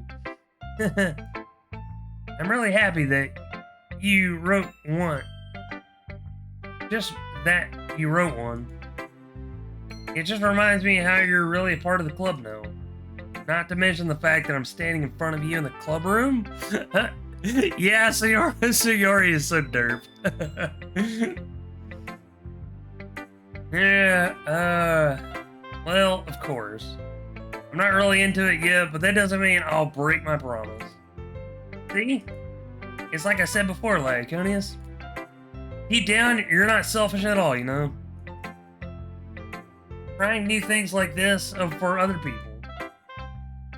Definitely sounds like me. I'm willing to try new things. Because you never know, you will never know if you like something or not until you've tried it. That's something that only really good people do. Yes, you're floofy. Yes, I'm floofy. You can see me. Right in the right-hand corner. Thanks, Sayori. I'm not sure if Sayori sees the full picture of my motive here. Then again, I can't deny that she's part of the reason to join. Knowing how much this means to her and all. Yeah. And I'm gonna make sure you have lots of fun here, okay? That will be my way of thinking. Alright, I'm gonna hold you to that then. Yay! Now you'll read my poem too, right? Don't worry, I'm really bad at this. We'll see about that. Let's see. Dear sunshine, the way you glow through my blinds in the morning. It makes me feel like you missed me. Kissing my forehead to keep me out, help me out of bed. Making me rub the sleepy from my eyes. Are you asking me to come out and play? Are you trusting me to wish away a rainy day? I look above, the sky is blue. It's a secret, but I trust you too. If it wasn't for you, I could sleep forever, but I'm not mad. I want breakfast. Huh? All of that was good except for the ending. This is just a guess, but did you wait until this morning to write this? No. Just a little bit. Best poem ever, hell yeah. You can't answer just a little bit to a yes or no question. Forgot to do it last night. Well, at least it makes me feel a little better about myself. Don't be mean. I still try my best. Ah, yeah. I didn't mean to say it was a bad poem. It came out nice. Or, how should I put it? It sounds just like you. Really? Yeah. Especially the last line. I made eggs and toast. Even though you were late to school? It's bad to skip breakfast. Yeah, I agree with her on that one. Get all cranky. Well, I guess there's no point in arguing. Anyway, thanks for showing me. This was so much fun. Monica's the best. Ah, yeah. The next time I won't forget. And I'm gonna write the best poem ever. Well, I guess I look forward to it. Alright. Who should I show my poem to next? Yuri. She won the coin toss after all. Yuri stares at the poem. A minute passes, more than enough time for her to finish reading. Oh. Sorry. Got to start speaking. It's fine, don't force yourself. I'm not. I just need to put my thoughts into words. Hold on. Okay. This is your first time writing a poem, right? Yeah. Why do you ask? I'm just making sure. I guess that it might be after reading through it. Ah, so it's that bad? No? Did I just raise my voice? Oh, I'm so sorry. Yuri buries her face in her hands. I couldn't help but notice that it's been several minutes and we really haven't gotten anywhere. Oh, man. It might take Yuri a while to get used to new people. It's fine. I really didn't notice. What were you saying? Right. Just that there are specific writing habits that are usually typical of new writers. And having been through that myself, I kind of learned to pick up on them. I think the most noticeable thing I recognize in new writers is that they try to make their style very deliberate. In other words, they tend to pick a writing style separate from the topic matter, and they form fit the two together. The end result is both the style and the expressions are weakened. Once Yuri finds her train of thought, it's as if her demeanor totally changes. Her stammering is completely gone, and she sounds like an expert. Damn. Of course, that's not something you can be blamed for. There are so many different skills and techniques that go into writing even a simple poem. Not just finding them and building them, but getting them to work together is probably the most challenging part. It might take you some time, but it all comes with practice and learning by example and trying new things. I also hope that everyone else in the club gives you valuable feedback. Atsuki can be a little bit biased, though. Biased? How? Well, never mind. I shouldn't be talking about people like that. Sorry. It's fun. I'm not sure if Yuri is apologizing to herself, to me, or to Natsuki. You mind if I read your poem now? Please do. I'd love to share my thought process behind it. Yuri smiles dreamily as if it's a rare opportunity for her. I mean, yeah. Which itself is kind of funny. After all, isn't that supposed to be in a literature club? Let's see. Ghost under the light. The tendrils of my hair illuminate beneath the amber glow. Bathing, it must be this one.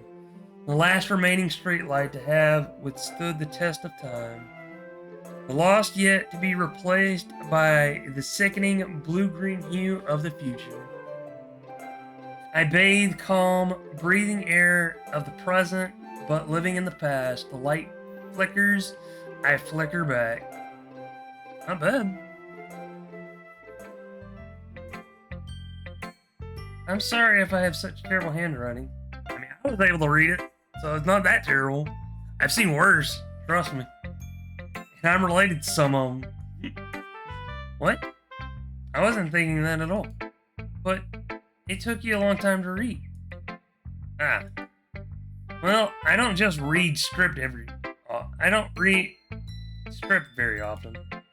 I actually think your handwriting is pretty. Huh? That's a relief. Also, I like the poem. Even though it's short, it's very descriptive. It wasn't too short. I usually write longer poems. Not at all. I'm really glad you like it. I'll be honest. Since it's our first time sharing, I wanted to write something a little more mild. Something easy to digest, I suppose. Are you into ghost, Yuri? Actually, the story isn't about a ghost at all, Iaconius. Really? I must have totally missed the point. Well, I suppose you did only glance over it after all. But remember that poets often express their own thoughts, feelings, and experiences in their work. They usually do more than tell a simple story or paint a picture. In that case, perhaps the subject of the poem is only being symbolically compared to a ghost. Lingering in her last remaining place of comfort, unable to let go of the past. And soon to be left with nothing. That's a lot more solemn putting it in that way. I hadn't even thought of that. That's impressive. Yeah, that is impressive. Nothing, really. Well, it makes me happy that you think that. Just remember that it won't be long before you pick up on these things too. Yeah, maybe you're right. I guess I'll have to keep trying. I am counting on you. Alright, who would you show your poem to next? We're gonna do Monica. Hi, Iaconius. Having a good time so far? Yeah. Good, glad to hear it. By the way, since you're new and everything, If you ever have any suggestions for the club, like new activities or things we can do better, I'm always listening. Don't be afraid to bring things up, okay? Alright, I'll keep that in mind. Of course, I'll be afraid to bring things up. I'm much better off just going with the flow until I'm more settled in. Yeah, I'm the freaking same way, holy shit. Anyway, want to share your phone with me? Kind of embarrassing, but I guess I have to. Don't worry, Lyconius. We're all a little embarrassed today, you know? But it's the sort of barrier that we'll all learn to get past soon. Yeah, that's true. I hand Monica my poem. I like this one. It makes me think of something Sayori would like. That's so. You and Sayori are really good friends, right? I wouldn't be surprised if you had those sort of things in common. Ah, well... We may be good friends, but Sayori and I are actually really different. Well, that may be the case, but maybe there are some similarities that you wouldn't expect. The way she talks about you, sounds like the two of you really care about each other's well-being. Even if you show it in different ways, it ends up being more similar than you think. So I think that's the kind of vibe I get when reading your poem. You sure you're not reading into it too much? It could be. Oh my gosh. I sound like Yuri. But in any case, Yuri's writing has kind of a gentle feel to it. I can tell that she likes exploring with emotions like happiness and sadness. Who knew that someone so happy would enjoy sad things too? Yeah, that's totally unexpected. Well, to each their own. And you shouldn't be afraid to experiment a little bit either. I'm sure I'll end up trying different things a lot. It could take a while before I feel comfortable about doing those. That's okay. I'd love to see you try new things. That's the best way to find the kind of style that suits you. Everyone else might be a little bit biased towards their own kinds of style, but I'll always help you find what suits you the most, so you don't force yourself to write the way everyone else wants you to write. It's not like you have to worry about impressing them or anything. Anyways, do you want to read my poem now? Don't worry, I'm not very good. You sound pretty confident for someone who claims not to be very good. Well, that's because I have to sound confident. That doesn't mean I always feel that way, you know? Let's see. Well, let's read it a little. Hole in wall. It couldn't have been me. To see the direction of the spackle protrudes, a noisy neighbor, angry boyfriend. I'll never know. I wasn't home. I peer inside for a clue. No, I cannot see. I can't see. I reel blind like a film left out in the sun. But it's too late. My retinas. Already scorched with a permanent copy of the meaningless image. It's just a little hole. It wasn't too bright. It was too deep. Stretching forever into everything. A hole of infinite choices. I realize now that I wasn't looking in, I was looking out. And he on the other side was looking in. Not bad. I have a lot of opinions about your writing, and I'll tell you what's wrong with it, but I'm not very good at writing.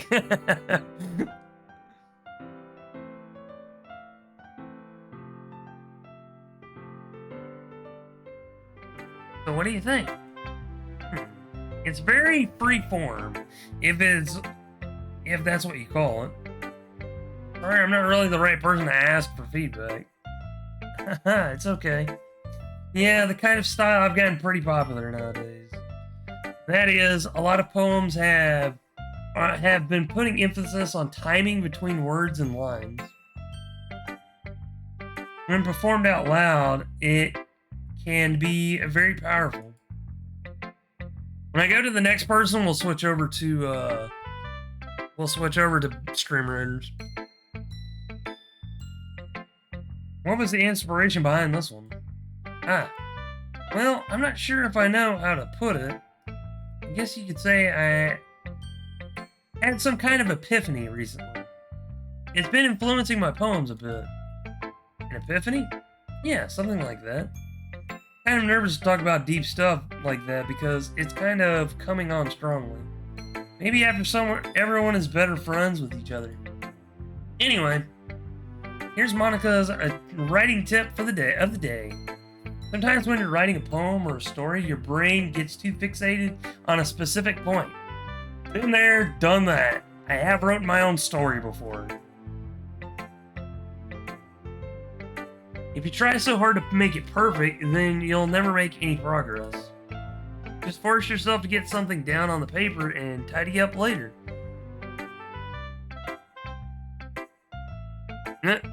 You may not know where to put it, but we know where to put it. Sorry, I misread that. You may not know how to put it, but we know where to put it. Another way to think about it is like this.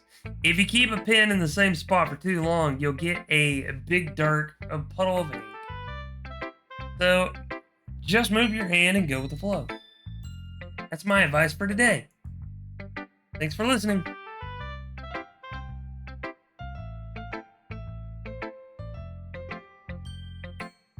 Alright. Before I move on to Natsuki, I'm going to go ahead and switch over to Stream Raiders real quick and get this battle started. Joining us for this fight is Shadow Wolf, Jidderf, Bubblebutt, Hickman Gaming, Ghetto King, QN35, Shadbutt, and Color Click.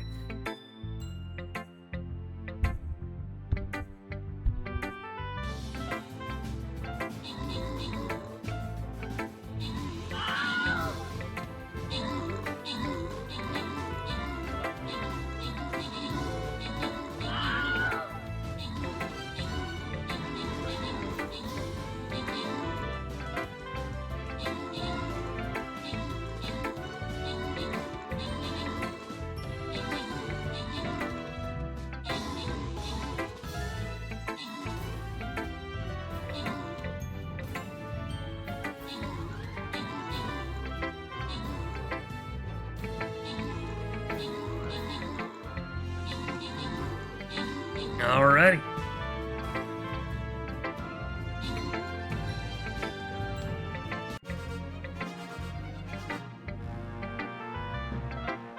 Alright, most kills goes to Ghetto King with 19 kills, and Hickman Gaming has the most assists with 5 assists.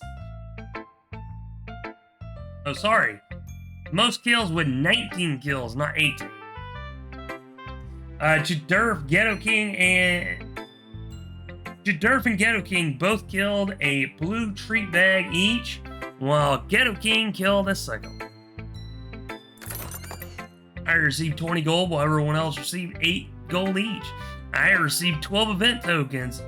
Our lucky winner of 50 gold is Ghetto King. Congratulations.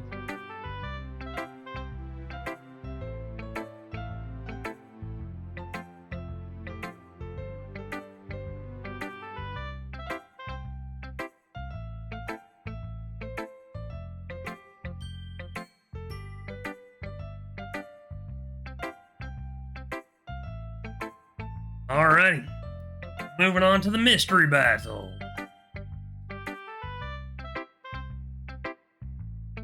I do want to see if this will... Yep, there we go, it fixed. Nice. Alright, ladies and gentlemen, if you'd like to join us for Stream Raiders, you're more than welcome to do so. You have 30 minutes to place as many units as you can within the allotted time frame. Join us by clicking on that link provided by Stream Captain Bot to help us rejoice in the glory that is combat and possibly help us achieve victory as well. As the battle plan is set and my unit is placed, we are going to go ahead and switch on back over to the game. Alrighty.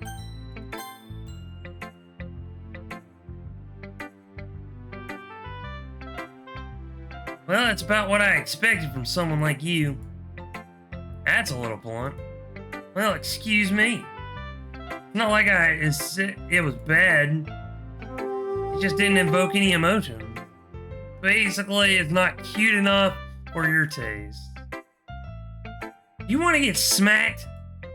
I'll pass. Well, anyway, I guess I need to show you mine.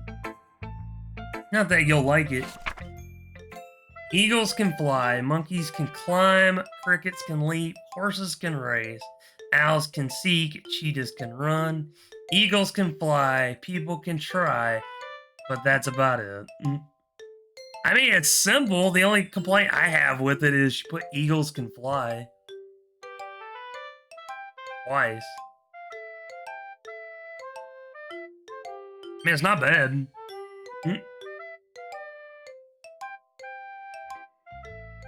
Yeah, I told you that you weren't gonna like it. I like it. What? Just be honest. I am. Why are you so convinced that I wouldn't like it? Well, because everyone in high school thinks that writing has to be all sophisticated and stuff. People don't even take my writing seriously. But isn't the point of poems for people to express themselves? Your writing style wouldn't make your message any less valid. Yes, exactly. I like it when it's easy to read, but it hits you hard. Like in this poem. Seeing everyone around you do great things can be really disheartening. That is no lie right there. First Eagles Can Fly is the title, not part of the poem itself. Yeah, I'm aware. It's just that I feel like the title just didn't work as Eagles Can Fly.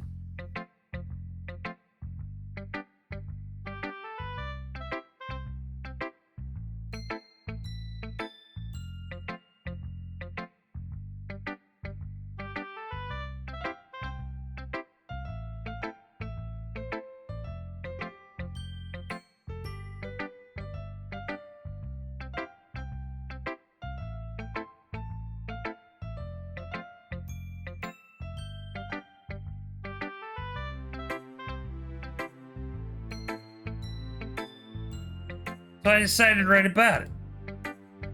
Yeah, I understand. The other nice thing about simple writing is it puts more weight on the wordplay. Like I set up a rhyme at the end and then made it fall flat on purpose. It helps bring out the feeling in the last line. So you did. I guess more went into it than I realized. That's what it means to be a pro. I'm glad you learned something. Didn't expect that from the youngest one here, did you? Yeah, I guess not. I decided to humor her with that last comment. I really don't care how old everyone is, but if Natsuki is feeling proud, then I won't take that away from her. Ooh. I guess that's everyone. I glance around the room. That was a little more stressful than I anticipated. I am curious, though. I am curious what your poem turned out to look like. It's as if everyone is judging me for my mediocre writing ability. Even if they're just being nice, there's no way my poems can stand up to theirs. This is a literature club after all. I sigh. I guess that's what I ended up getting myself into.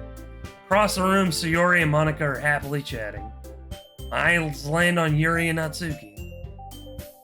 They gingerly exchange sheets of paper, sharing their respective poems. As they read in tandem, I watch each of their expressions change. Natsuki's eyebrows furrow in frustration. Meanwhile, Yuri smiles sadly.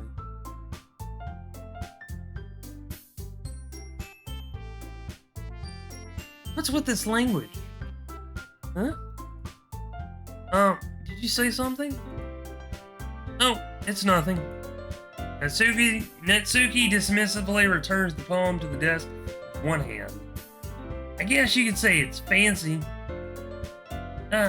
Thanks. Yours is cute.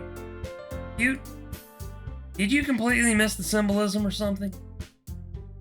It's clearly about the feeling of giving up. How can that be cute? I know that.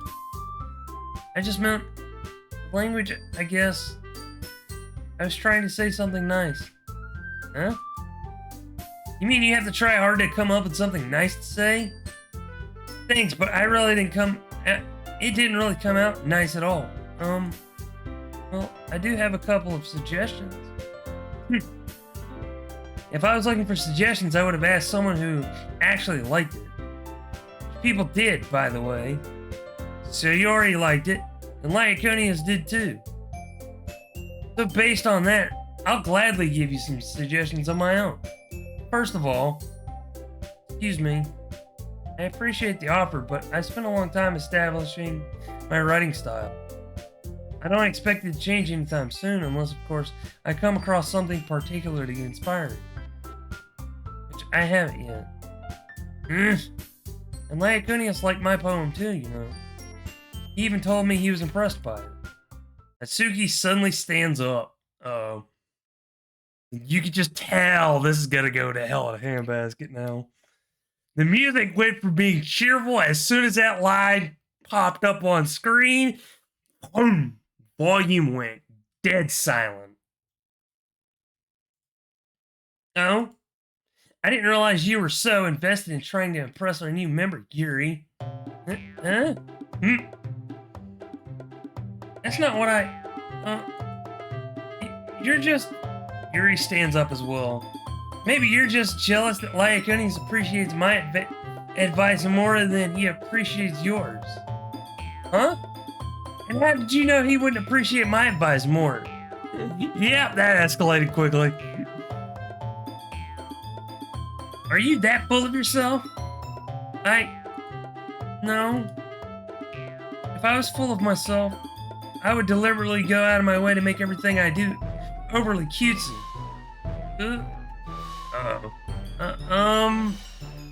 Is everyone okay?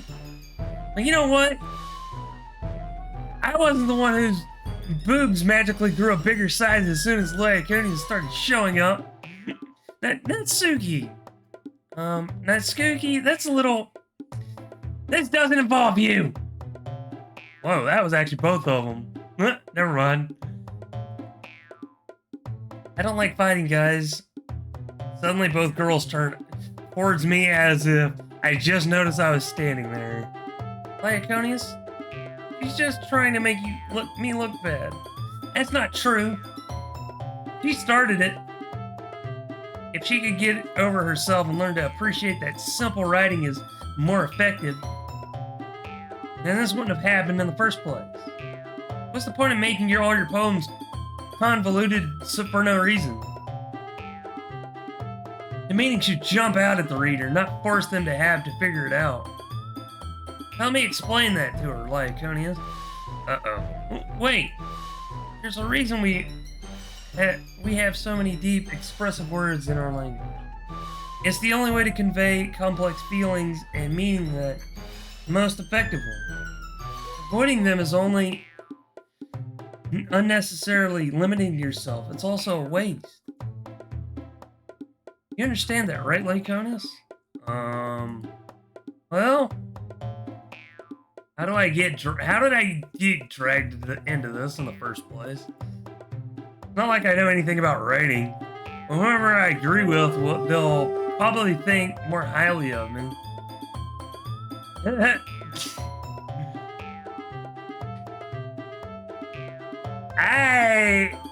Yeah, I'm gonna have to do this. I'm doing it anyways. Help me, Sayori! Natsuki glares at me, drying up any words I had in my mouth. So instead, I turned to Yuri. Well, yeah, you intro him. Yuri? But Yuri's expression is so defenseless that I can't bring myself to say anything to her. So Yuri! Eh? Yeah. Everyone's fighting is making Sayuri uncomfortable. How can the two of you keep fighting when you know you're making your friend feel like this? Lyconius. Well, that's her problem. This isn't about her. I agree. It's unfair for others to interject their own feelings into our conflict. Yeah, unless Sayuri wants to tell Yuri that a stuck-up jerk she's being. She would never. It's your immaturity that's made me upset in the first place. Excuse me? Are you listening to yourself? This is exactly why nobody likes... Stop! Natsuki, Yuri. You guys are my friends. I just want everyone to get along and be happy. My friends are wonderful people. And I love them because of their differences. Yet Natsuki's poems are amazing because they give you so many feelings with just a few words. And Yuri's poems are amazing because they paint beautiful pictures in your head. Everyone's so talented. Why are we fighting? Because... well... also, Natsuki's cute and there's nothing wrong with that. Damn it. And Yuri's boobs are the same as they always...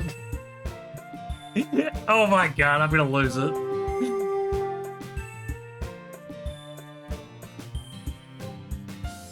Oh man. As they always were, big and beautiful. Yuri.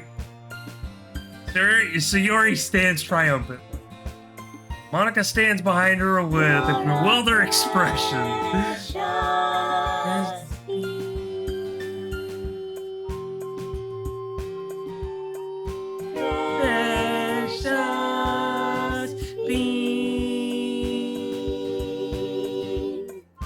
Thank you for the kind words, sweet Tweety Bunny. Welcome on in. Hope your day is treating you well. Monica stands behind her with a bewildered expression. I'm with Monica on this one. I'm sorry. I would be bewildered as well. I'll make some tea. Yuri rushes off. Natsuki sits down with a blank expression on her face, staring at nothing. So, this is why Sayuri is vice president. I whispered to Monica. She nods in return. Ah! Welcome on in, Bert. How are you? Also, get tackled. Get tackled, Space Sausage.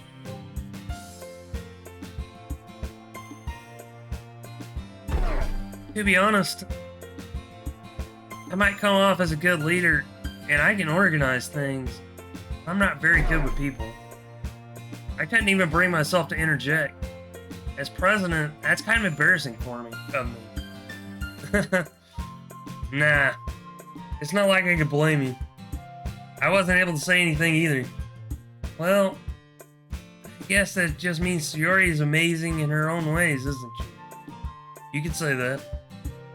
She might be an airhead, but sometimes it's weirdly suspicious that she knows exactly what she's doing. Let's see. Take good care of her, okay? I'd hate to see her get herself hurt. That makes two of us. You can count on me. Monica smiles sweetly at me, causing my stomach to knot. Such a genuine person really does make a good president, regardless of what she says. If only I could get the chance to talk to her a little more. Okay, everyone. It's just about time for us to leave. How did you all feel about sharing poems? It was a lot of fun. Well, I'd say it was worth it. It was alright. Well, mostly. Lyconius, how about you? Yeah, I'd say the same. It was a neat thing to talk about with everyone. Awesome. In that case, we'll do the same thing tomorrow. And maybe you'll learn something about your friends, too. But your poems will turn out even better. I think to myself, I did learn a little bit more about the kinds of poems everyone likes. With any luck, that means I can at least do a better job impressing those I want to impress. I nod to myself with newfound determination. Lyconius, ready to walk home? Sure, let's go. Sayori beams at me. It truly has been a while since Sayori and I spent this much time together. I can't really say I'm enjoying it either. I'm not enjoying it, sorry. Sayori? About what happened earlier. What do you mean? You know, between Yuri and Natsuki. That kind of thing happen often. No. That's really the first time I've seen them fight like that. I promise they're both wonderful people. You don't hate them, do you? No, I don't hate them. I just wanted your opinion is all. That's all. I can see why they make good friends with you. Who? No, Lyconius.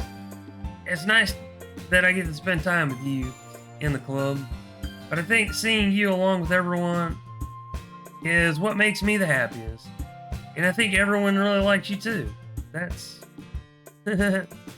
Every day is going to be so much fun. Ah, how dare. Stop it. It's my ankle. Stop biting my ankle. Looks like Sayori still hasn't caught on to the kind of situation I'm in. Sure, being friends with everyone is nice, but does it really need to stop there? Well, we'll just have to see what the future holds, Sayori. I pat Sayori on the shoulder. I said that more to myself than her, and it's easy to use Sayori as internal monologue sometimes. Okay. Yeah. Let's do this.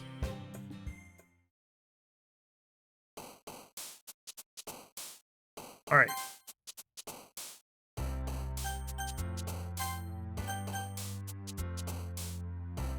Alright, so we are on the second poem, but ladies and gentlemen, I have been streaming a little over 2 hours, so I am going to take this time to take my first break. The game has been humorous so far. I do know it does take a twist at some point, but I don't know when. So for now, we're just going to continue enjoying the silliness of it all. Alright. I'm gonna mute that music for now. Break time, yay! I have been enjoying the game though, honestly. But as I was saying though, I'm gonna take this time to take a little bit of a break. So I will advise you to all do the same, whether it's getting up to stretch, grabbing a snack and or a drink, hitting the restroom, or just getting up and walk around a little bit. Be sure to take care of yourself because your body will appreciate it. I'm going to run 90 seconds of ads as well as play some music. So I will see you all shortly when I return. Also, if you would like, do not forget you can donate towards the Highway 80 Rescue Mission local charity fund that I am going to have up until probably the week before Thanksgiving. So if you would like to donate towards it, please feel free to check out the tip. Leave a tip in the tip jar. And I will see you all momentarily.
Alright, ladies and gentlemen, I am back.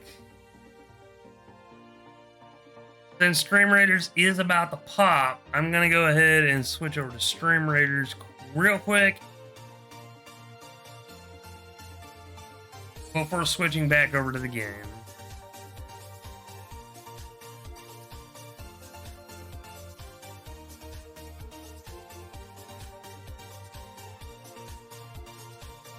I will admit, so far, I have been actually enjoying the style of the game.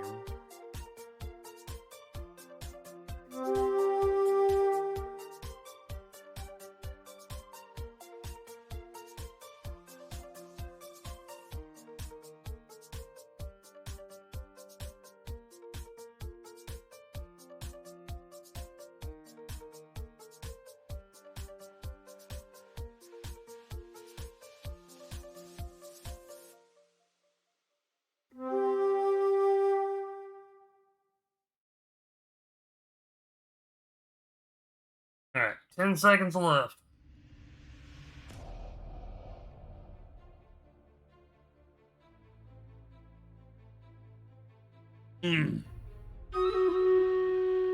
Rejoice in the glory of combat! Alright. Man, that's a lot of people.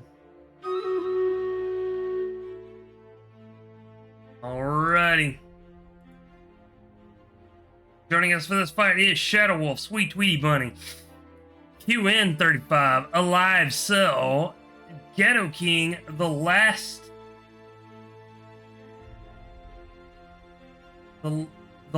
Subrosian, Mono Bear, Fox Molder, MJ, Bubblebutt, and Rat Pouchin. Alrighty, let's get this fight started.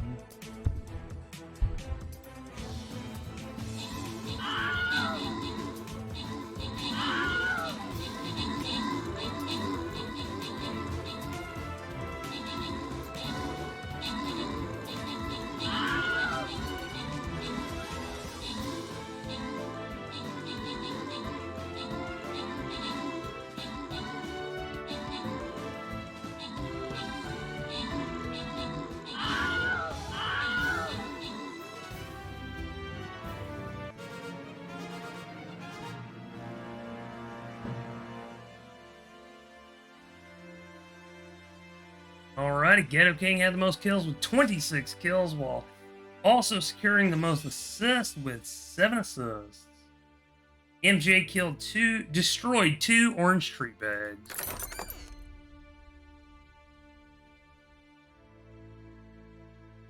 I received 15 gold, while everyone else received 7 gold each. I received 25 gold as a reward. If you participated in the battle and would like to redeem Lycanite for a reward, you have 1 minute and 30 seconds to do so, starting now. There are 2 Barbarian Scrolls, 50 gold, and 3 Berserker Scrolls up for grabs.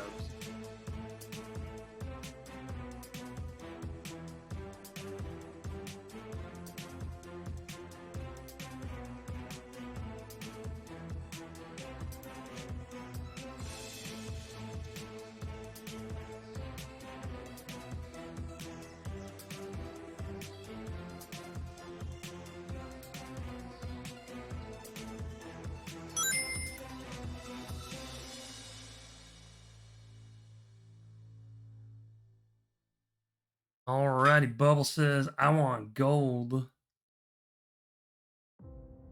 There is still 42 seconds left on the clock. If you would like to redeem a Lycanite for a reward and participated in the battle. Also, as a friendly reminder, although the tip jar is a little bit broken, you can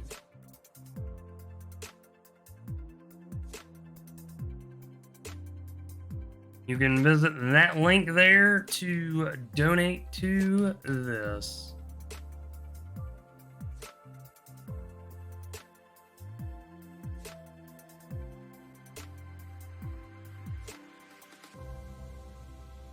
Oh, hey. It did finally tip. Highway 80 Rescue Mission is a local charity organization that has been helping people since 1955. They're currently taking donations for their Thanksgiving meal drives to help provide food for hurting neighbors this Thanksgiving. For the price of a cup of coffee, you can provide Thanksgiving dinner for someone at the Highway 80 Rescue Mission. All donations to the tip jar will be gathered together and sent in honor of my late father. So, if you'd like to take part in it, you're more than welcome to. If not, no worries. We've already broken our first goal, so before we even got started, so we are all off to a great start. That will be running this charity drive from me to them will be going from today all the way to November 17th. The reason being is because although they are taking donations until Thanksgiving.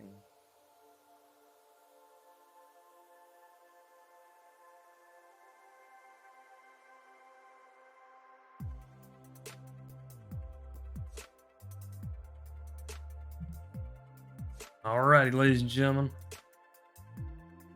Go ahead and jump back into it. Oh wait, hold up. Since Dadoom has succeeded, let's see who our lucky winners are. A live cell received 2 barbarian scrolls. Bubblebutt received 50 gold, while the lost Suborosian received 3 berserker scrolls. Congratulations to each of you. Alright. And clean that music up. And now we have a loyalty skin chest battle.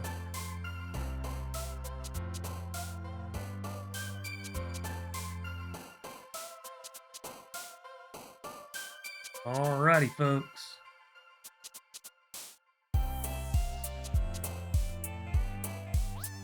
I forgot I had quest to turn. Damn it.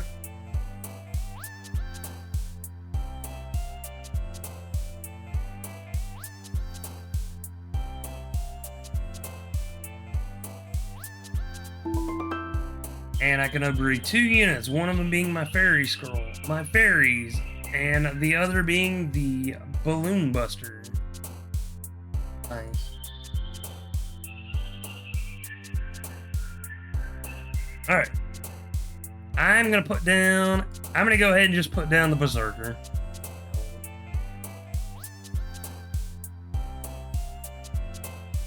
Just to get that one out of the way. Ladies and gentlemen, if you'd like to join us for Stream Raiders, you're more than welcome to do so. You got 30 minutes to place as many units as you can within the allotted time frame. You can join us by clicking on that link provided by Stream Captain Bot in the chat, or typing in !battle at end of the chat at any time to help us rejoice in the glory that is combat and possibly achieve victory as well. Alright. Now we can switch back over to the game.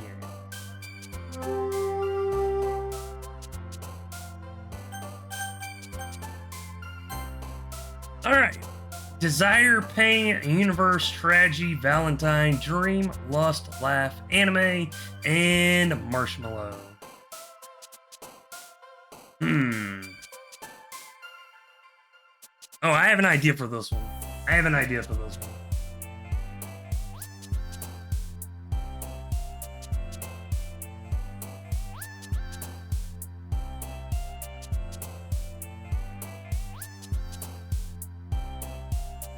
There's 1, 2, 3, 4, 5, 6, 7, 8. Okay, it's a D10.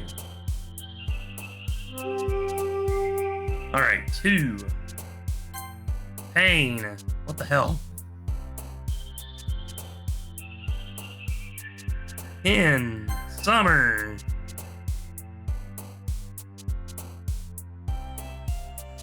Doki Doki.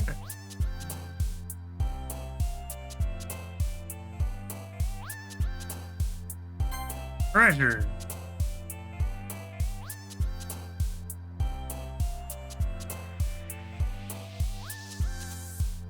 Breathe.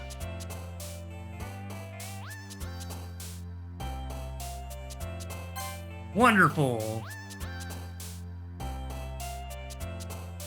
Covet.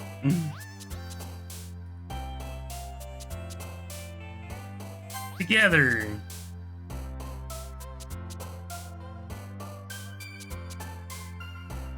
Spinning.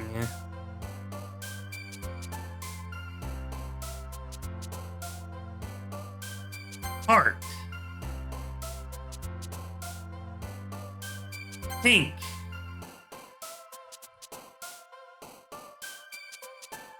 Calm. Nature. Sunny.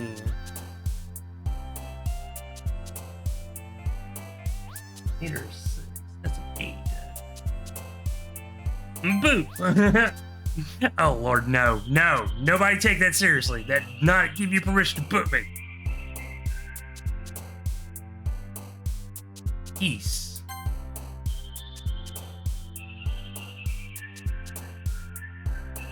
Bubbles.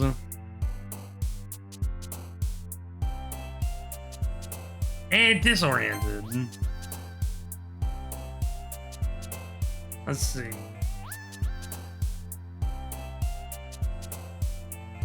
Loud and or sparkle.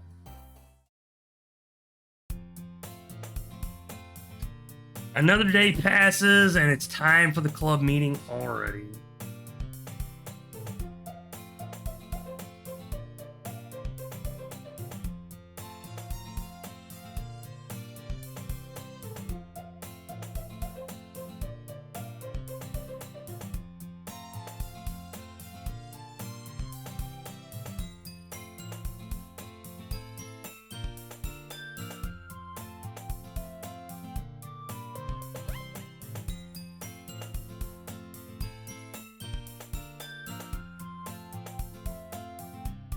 Alright.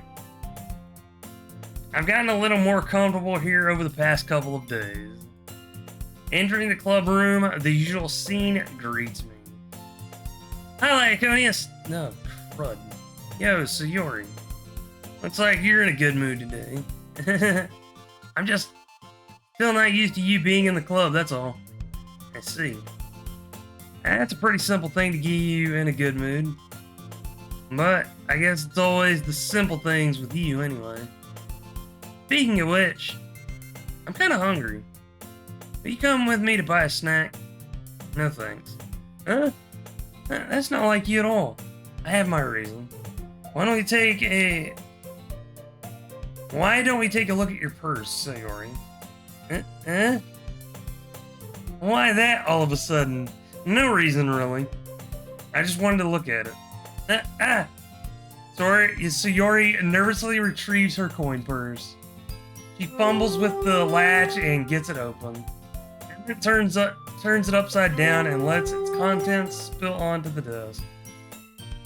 Only 2 small coins fall out. I knew it. I could see right through you, Sayori. That's not fair. How'd you even know? It's simple. If you had enough money in the first place, you would have bought a snack before coming into the club room. So you're either not hungry and you wanted an excuse to take a walk, or you planned on conveniently forget that you spent all your money so that I would lend you some. But there's one more thing. You're always hungry. So that only leaves one option. I give up. Don't make me feel guilty. If you feel guilty, that means you deserve to feel guilty.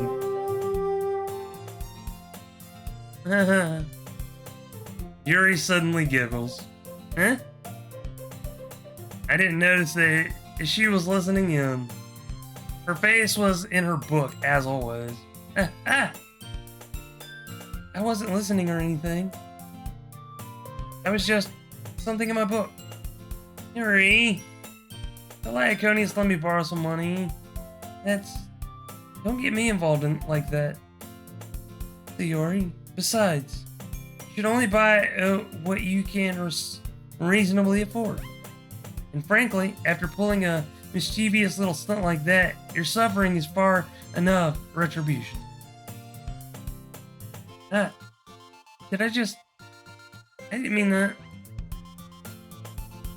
I got too absorbed into my book.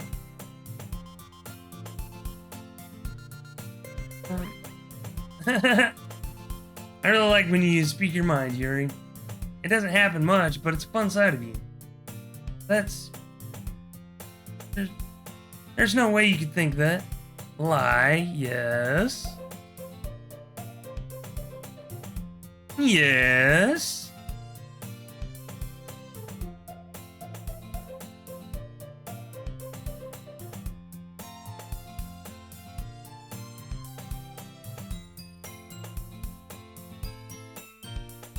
You don't have notifications on Throne, huh? No, I don't. Mainly because I wouldn't be able to do it. Lie isn't here. There's only Swing. Why do you ask? Tweety. And I should. I don't. I may not.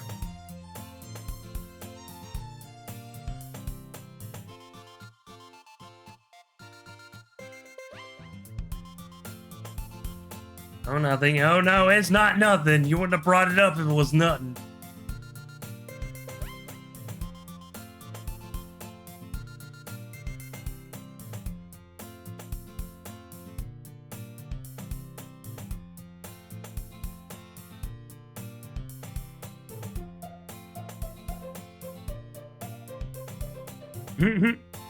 I can't tell what you contributed to, though.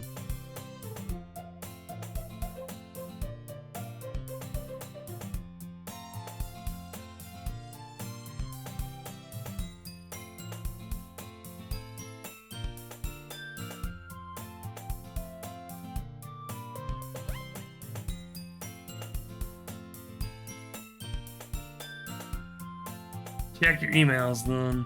Alrighty, give me a sec.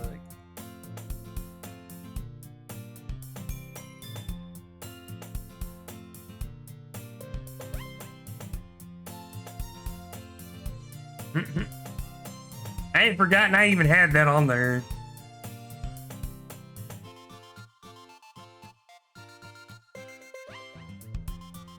View order item.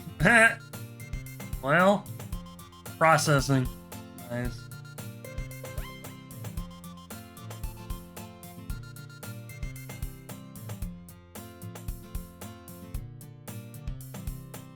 Oh, crud. I need to change the phone number.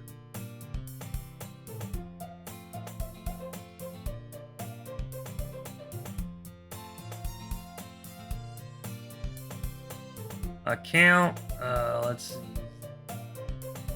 Dark mode, wish list.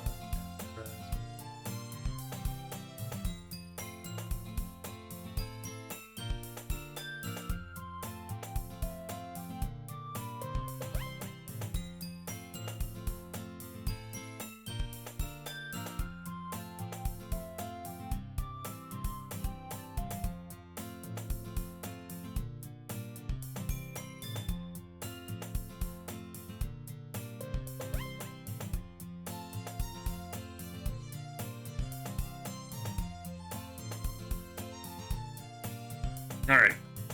Awesome.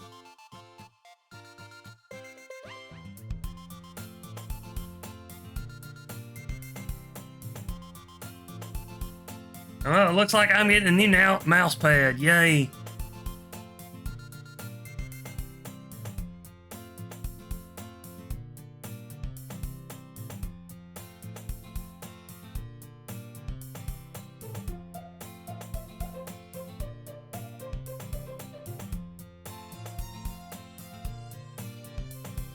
Thank you for the gift, sweet Tweety Bunny. I may have it turned on. I don't know. I may have... No, there they are.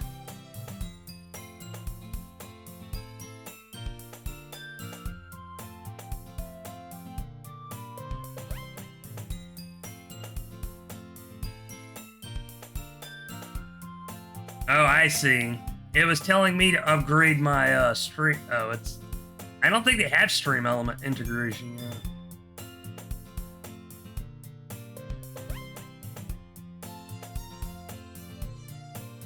My yes, sweet Tweety Bunny, thank you for the gift.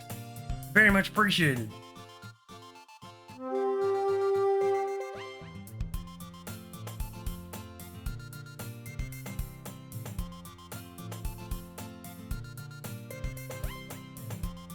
And now back to the game. You were right though. I did something bad, now I have to accept the revolution. Retribution.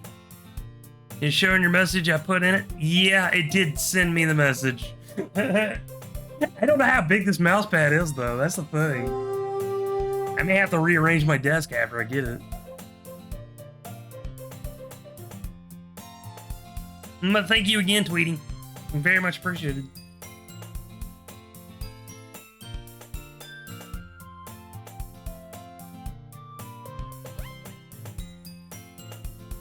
The thing is, I thought I would need a, to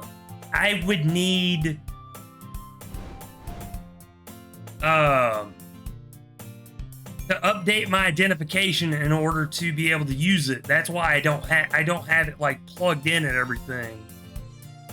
So I guess people can still contribute to the gift and such.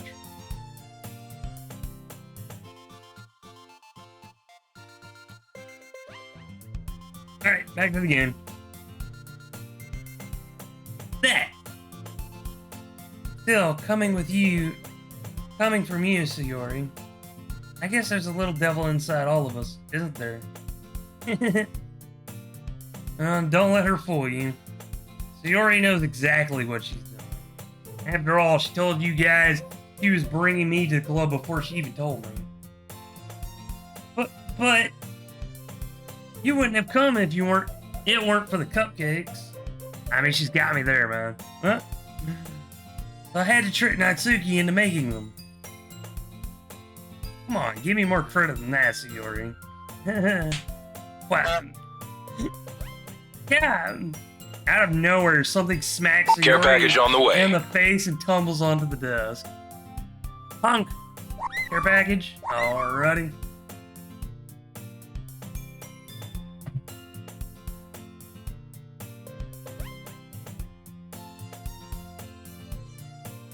Oh, man. Ow. What was... Huh? A cookie? Sure enough, it's a giant cookie wrapped in plastic. Sayori glances around. Is this a miracle? It's because I paid my restitution? Retribution? Retribution. Actually, that one almost worked. I was just gonna give it to you. But then I heard you blab about the cupcakes. It was totally worth seeing your reaction, though. Natsuki, that's so nice of you. I'm so happy. Sayori hugs the cookie. Jeez, just eat it. Am I the only one that sees it stuck? Oh, crap. It did it again. Motherfucker. Hold on. There we go. Nope, it didn't work. There we go. That should fix it. There we go. Yeah, it did that before as well. I think someone else pointed that out to me earlier, and I was able to fix it. Should be fixed now. Sayori rapidly tears open the wrapper and takes a big bite. Yum. So good. Mmm. Sayori suddenly clasps her hands over her mouth. I bit my tongue. Gosh damn it. I should be going to bed, but I want to see you play this. Well, more than likely, Katri, I will be playing this tomorrow as well. So if you do need to go to bed, go to bed. I know how easy it is to mess up your sleep schedule if you just manage to fix it again.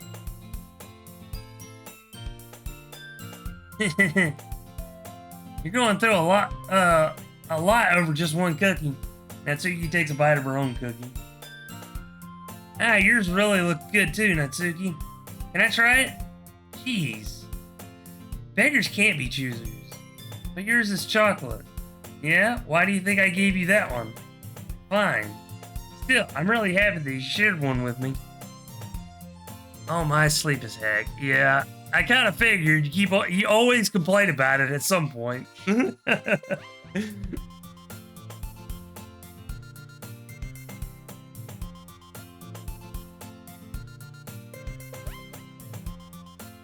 I do like the music of the game, I'm not gonna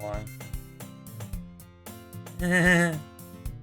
Dory gets out of her seat and goes behind Natsuki and then wraps her arms around her. Ah, jeez. I get it. Cookie still in hand, Natsuki reaches up to nudge Sayori off of her.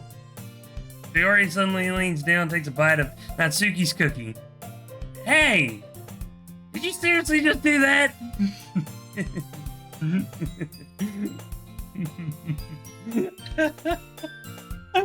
I'm freaking loving this game so far.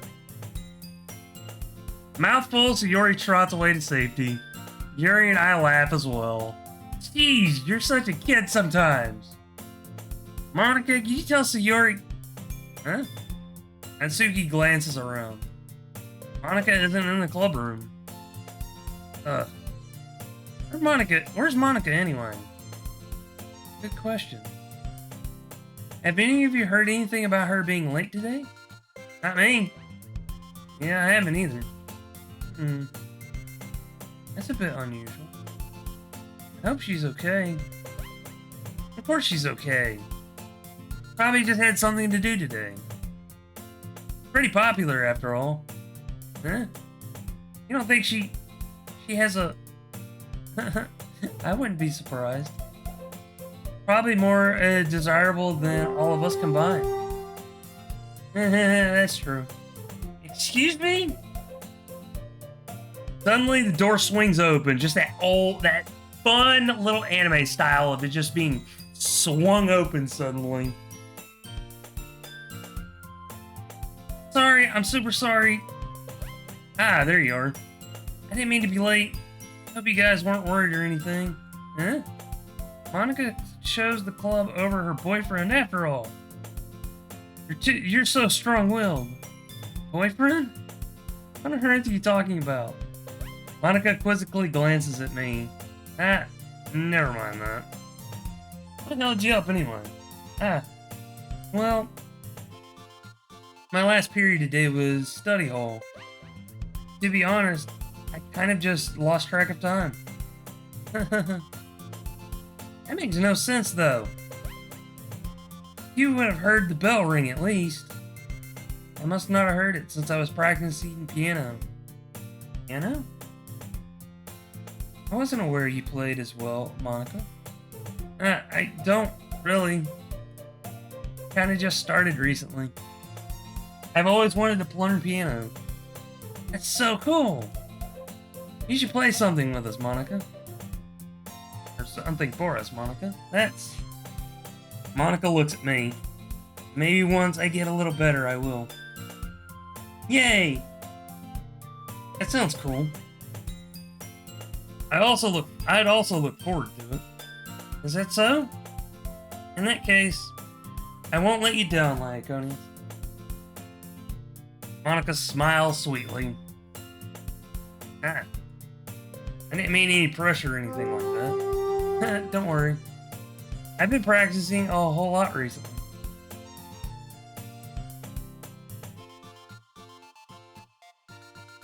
And I'd really love the chance to... Hold up, actually I want to check something.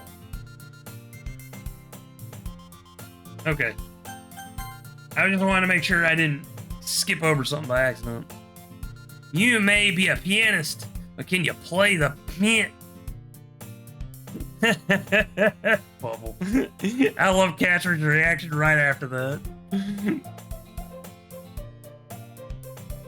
And I'd really love the chance to share once I'm ready.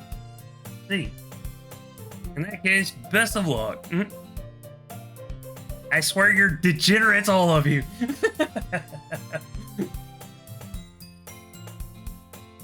But I wouldn't have it any other way. Because y'all are my friends.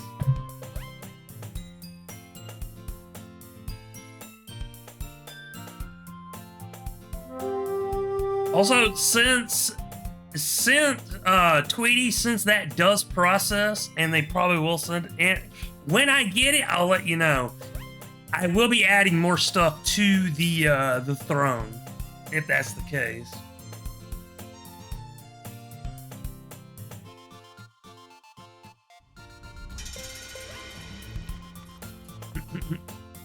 Sweet Tweety Bunny bad.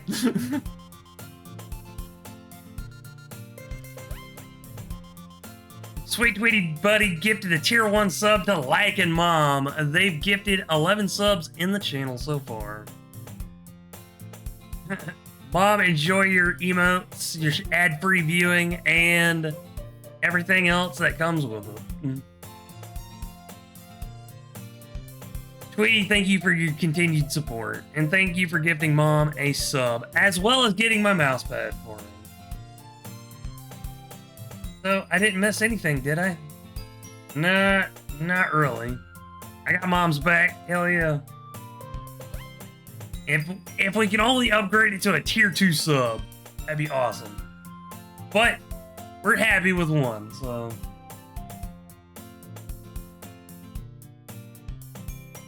I chose to leave out Sorori's mischievous escapade. Don't push it. Yeah, I'm not going to.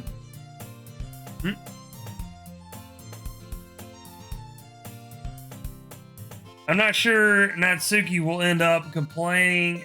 I'm sure Natsuki will end up complaining to her anyway. It looks like everyone has already settled down. So Yuri somehow already finished her entire cookie. Yuri's back to her book, and Natsuki disappeared into the closet. Lyconius! Lyconius! Yuri suddenly comes up to me. I'm gonna get some supplies from another classroom. Wanna come with me? Supplies? What for? Well, you know how the festival is coming up? Me and Monica we're gonna make some posters and stuff. So I need to go find some crayons, markers, and glue sticks. Ah, I see. Sure, I'll go with you. Yay!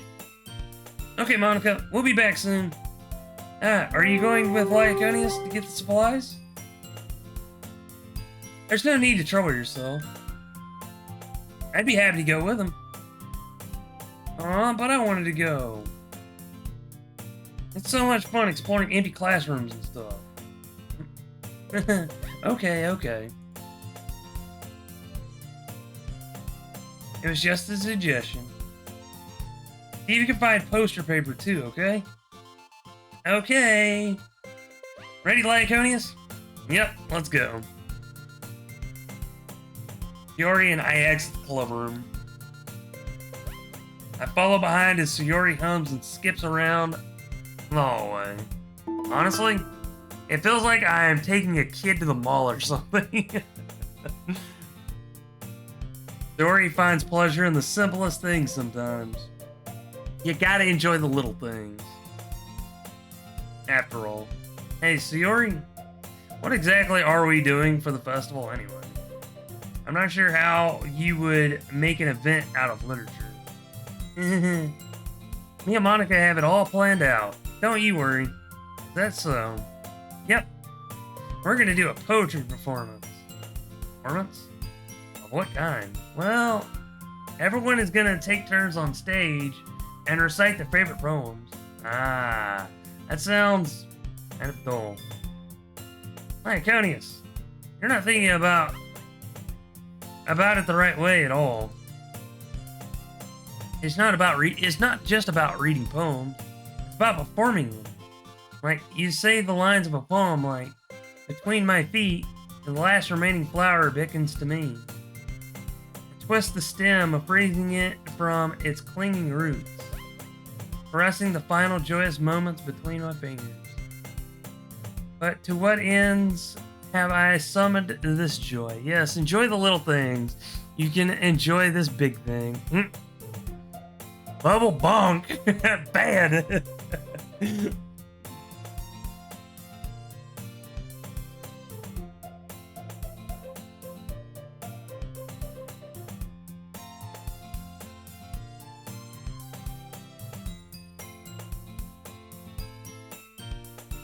Oh.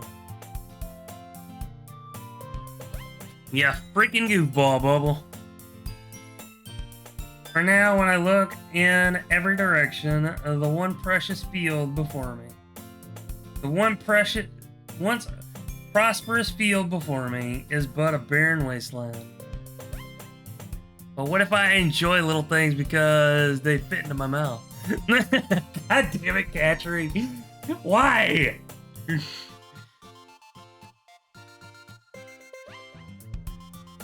I'll make it so easy. Dear goodness. Like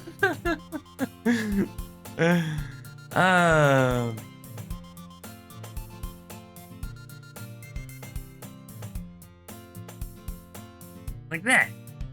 Sayori, how do I put this?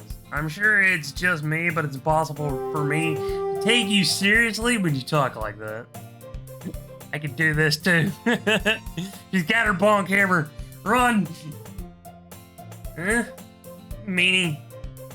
I'm working super hard on this, you know. I know. I just meant that it's pretty unordinary contrast to your cute self. Don't say that, it's embarrassing. I guess that means I'm doing a good job. Yeah, I guess so. I'm so excited. The festival is gonna be so much fun. She already spins herself around in the hallway again. Goodbye, Candice. This classroom over here is empty. Let's begin the mission. The mission, eh? It's been a long time since I've spent time with Sayori like this. But in the end, she hasn't changed one bit. She's nothing but a ball of sunshine drawing happy vibes from the world around her. It's a pretty nostalgic feeling for me. As the years went by, I began to hole myself up in my room more and more. So going adventuring with Sayori brings out a special sort of feeling I forgot I had in me. Two of us enter the classroom. Rejoice in the glory of combat! Alright. Before I get started with the classroom, we're going to go ahead and get this done and then get the next fight set up. That way we're less interrupted by it at all. Joining us for this fight is the Mono Bear, Sweet Tweety Bunny, MJ, Fox Molder, I'm Words, Dax Karma, and a Live Cell.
Only complaint I have about the Halloween event is how slow it feels.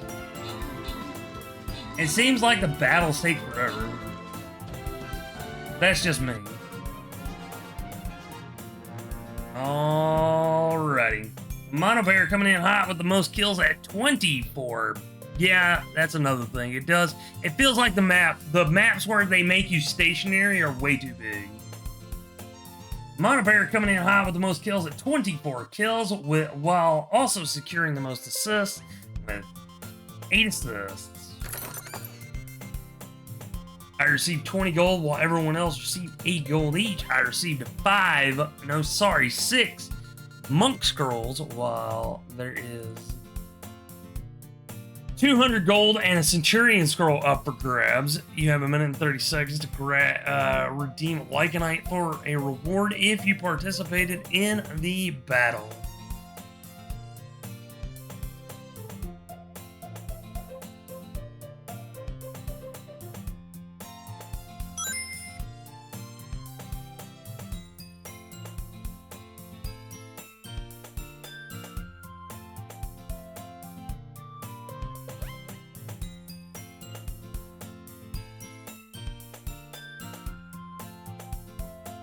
Alright. Make sure I saw that correctly. Alright, there's 45 seconds left on the clock. So redeem a Lycanite for a reward.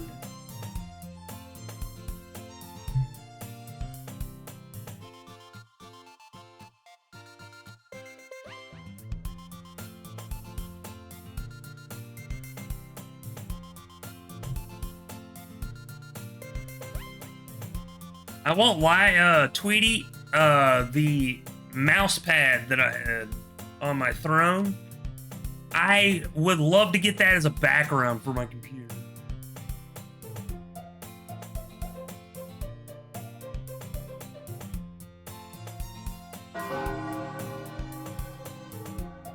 Alrighty, let's see who our lucky winners are. Our lucky winners are Sweet Tweety Bunny, you receive 200 gold. A live sell, you receive a Centurion scroll. Congratulations to the both of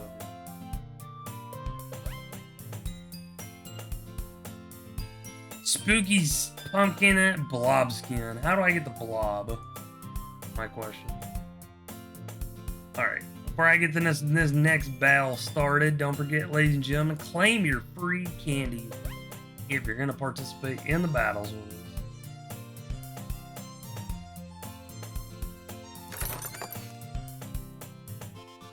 Boop, boop, boop, boop, boop, boop. All right.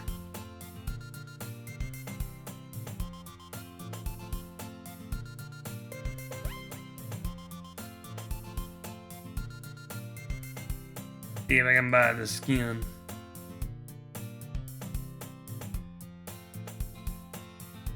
Alright, can't do that. Alright, let's go on to the boss fight. Heck yeah.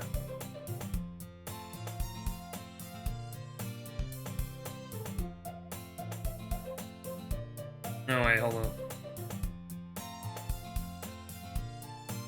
I forgot to turn... Damn it! I forgot to turn in my 2 quests. Or one of my quests. There we go.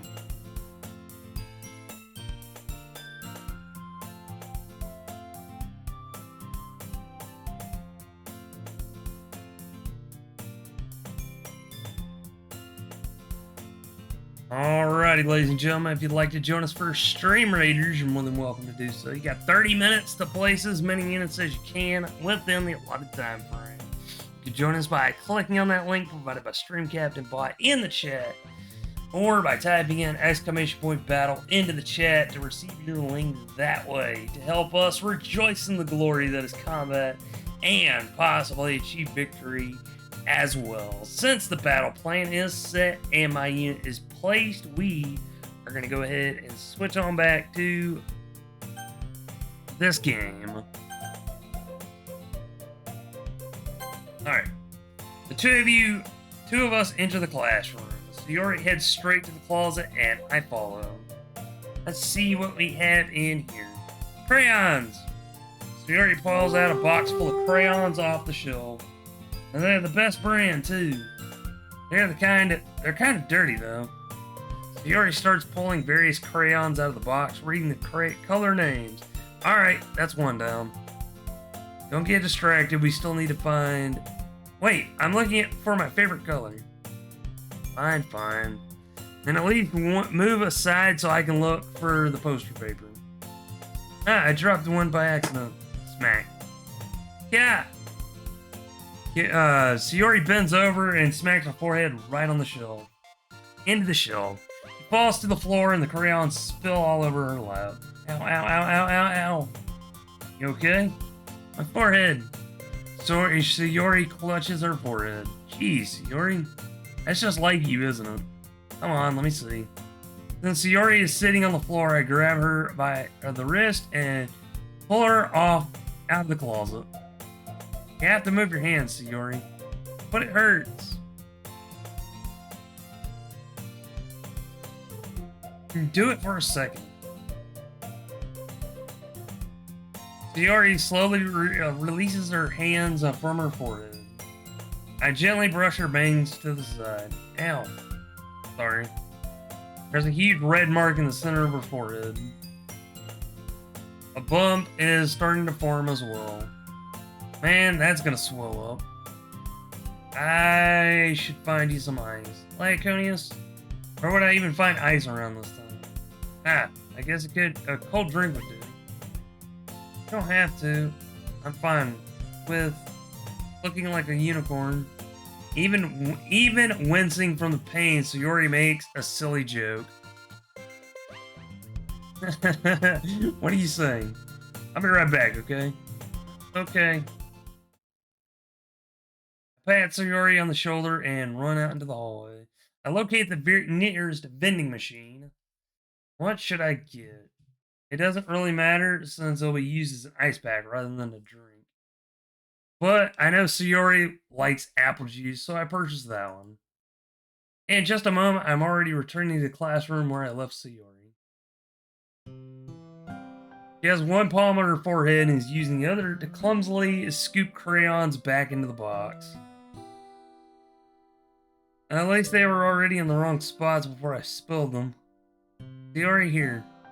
Hand Sayori the bottle of apple juice. Aww, this is sweet.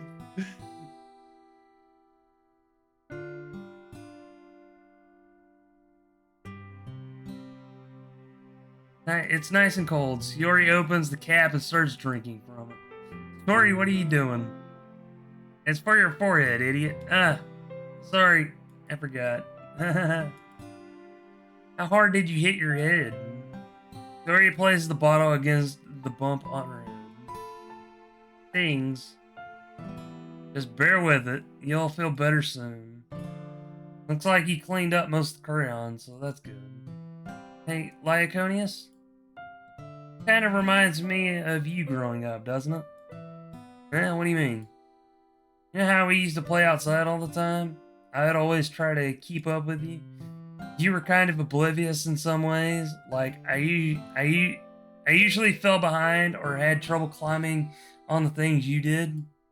Sometimes when I tried to do things I couldn't, I would get myself hurt.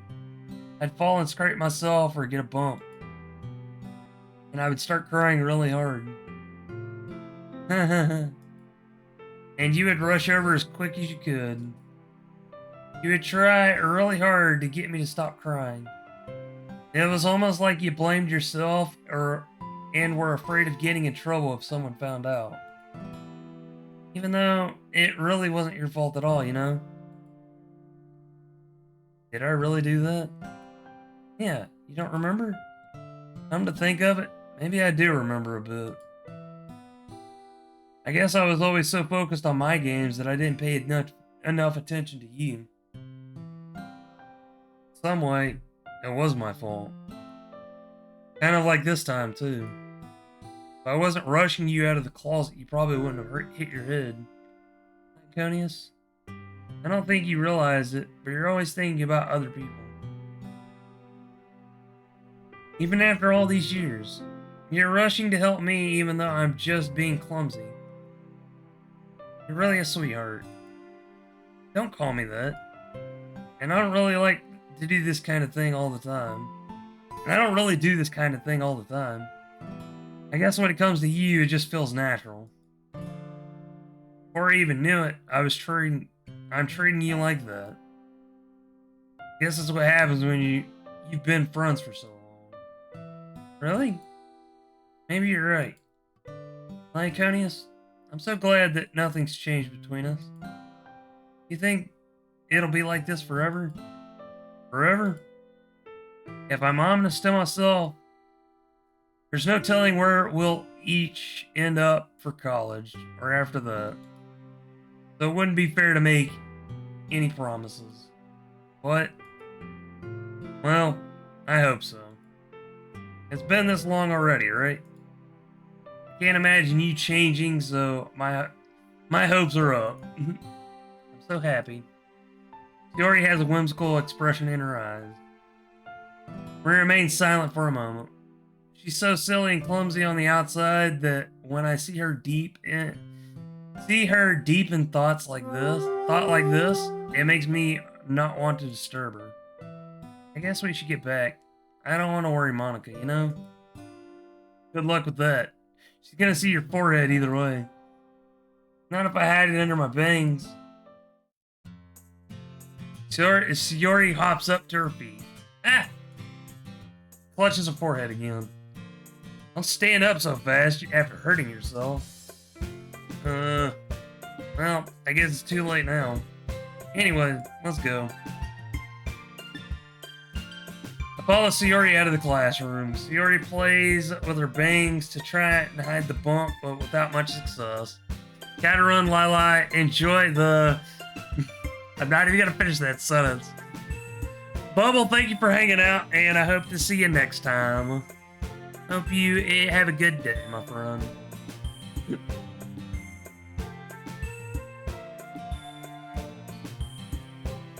In a moment, we make it back to the club room. Ah, you're back. Good timing. I was just about ready to start with sharing our poem. Sayori, your forehead. Fine, don't worry about it. I was playing with the crayons, smacked my forehead into the shelf. Yeah, that goes to me trying to explain it.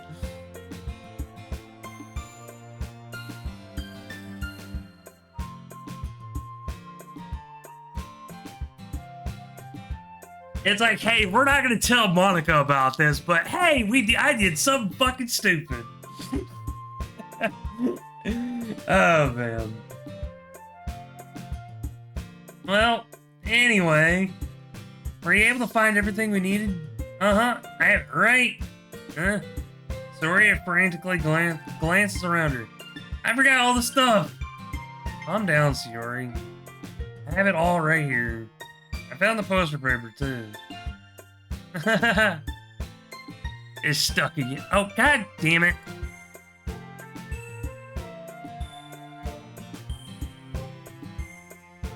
And thank you for letting me know that, Tweety.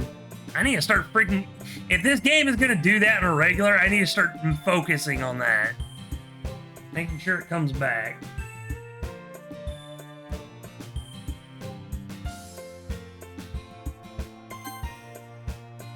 But yeah, we'll give a quick glance at the history. Darn thing, yeah. Alright. Sounds like you ended up doing all the work, Lyconius. Well, Sayori... I failed to come up with an excuse for Sayori. I made it an adventure. Yeah, that. Okay. Good thing you read out loud, yeah. I mean, you have to, it's a visual novel. In any case, good work. I'll start working on the posters tonight. Me too! Okay, everyone.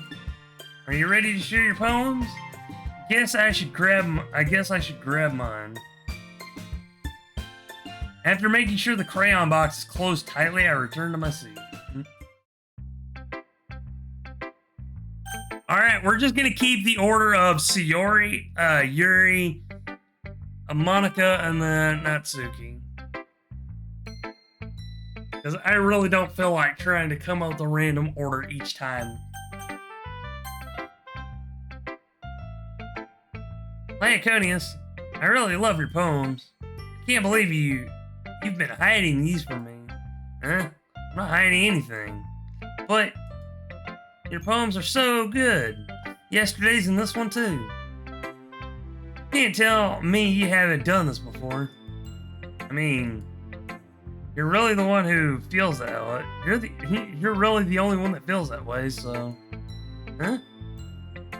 No way! Not even Natsuki?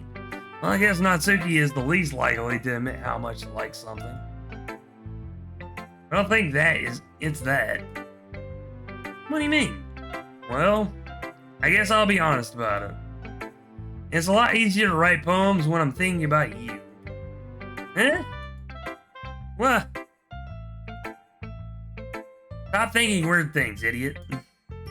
I just mean that you're a really expressive person, I guess. How am I supposed to write poems about my own stupid life? But you somehow make everything in your life an adventure. Even the little things. Like cooking. Let's not talk about that. So, yeah. I guess what I'm saying is I I can feel more feelings through you than I can through myself.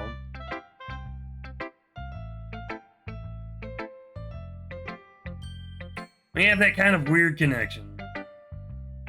It's your fault for letting... It's your fault for getting in my business all the time. Huh? I don't know if I understand. You never understand when I try to explain things, do you, Sayori? I pat Sayori's head. Ah, yay! I'm not a kid, you know. Are you sure about that? Just cue the voice clip. Are you sure about that? Get John Cena.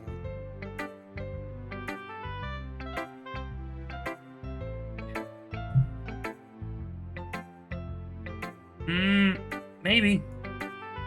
Sayori starts fiddling with her pencil between her hands. Hey, Lanconius, will you give me your poem? I kind of want to keep it. Huh? Why? Because, well, it's the first time you've written something for me.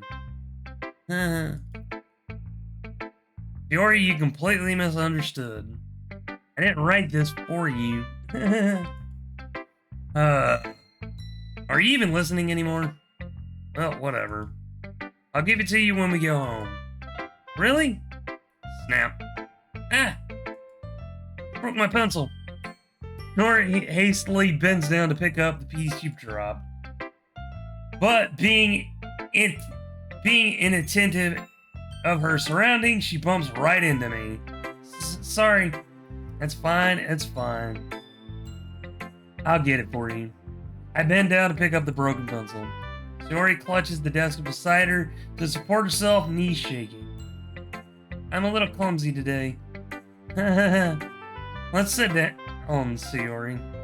Yeah. I grab Sayori's arm to help her sit down at the desk. Anyways, I still haven't read your poem. Oh, sorry, I forgot about that. But it's not as good as yours. Jeez, don't worry. I'm sure I'll like it. Alright.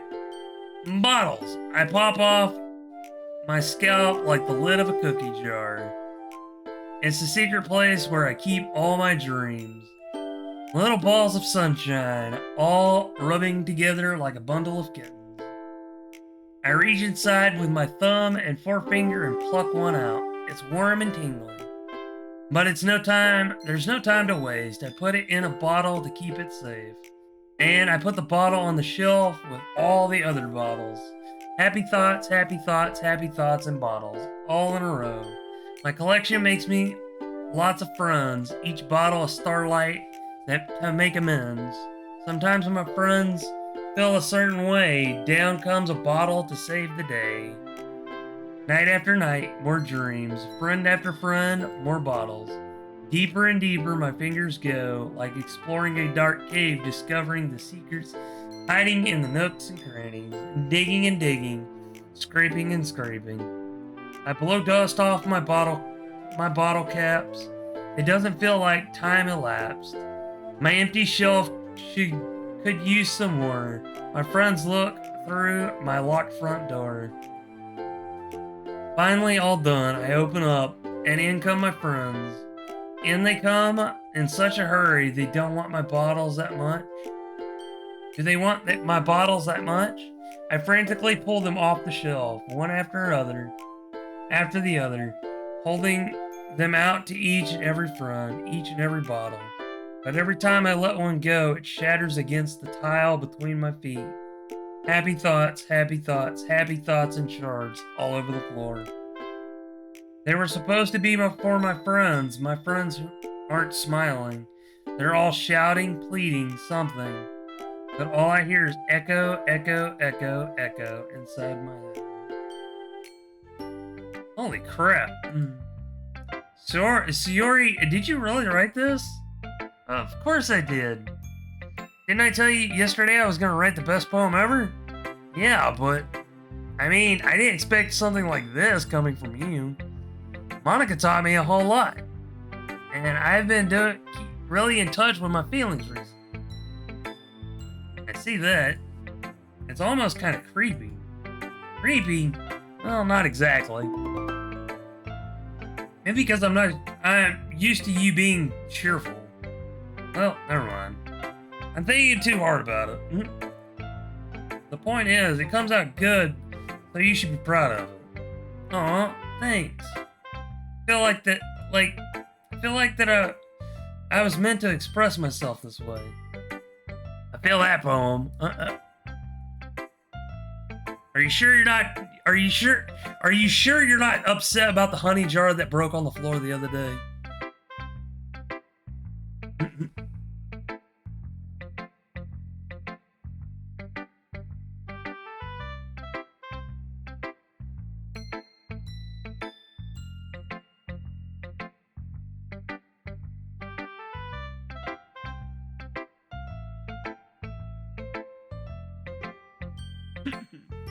I'm sorry I had to make the Winnie the Pooh reference.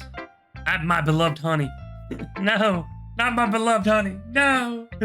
Damn it, I may have fucked up. Hold on. Alright. There we go. It even helps me understand my whole feelings a little bit better.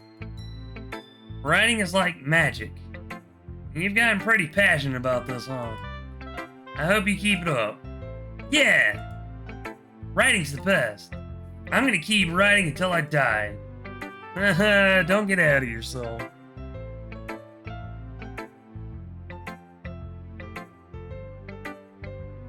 So Yori always had a habit of getting obsessed with something before dropping it no more than a week later. I wonder if this is one of those times. But seeing the passion in her eyes makes it hard for me to be pessimistic.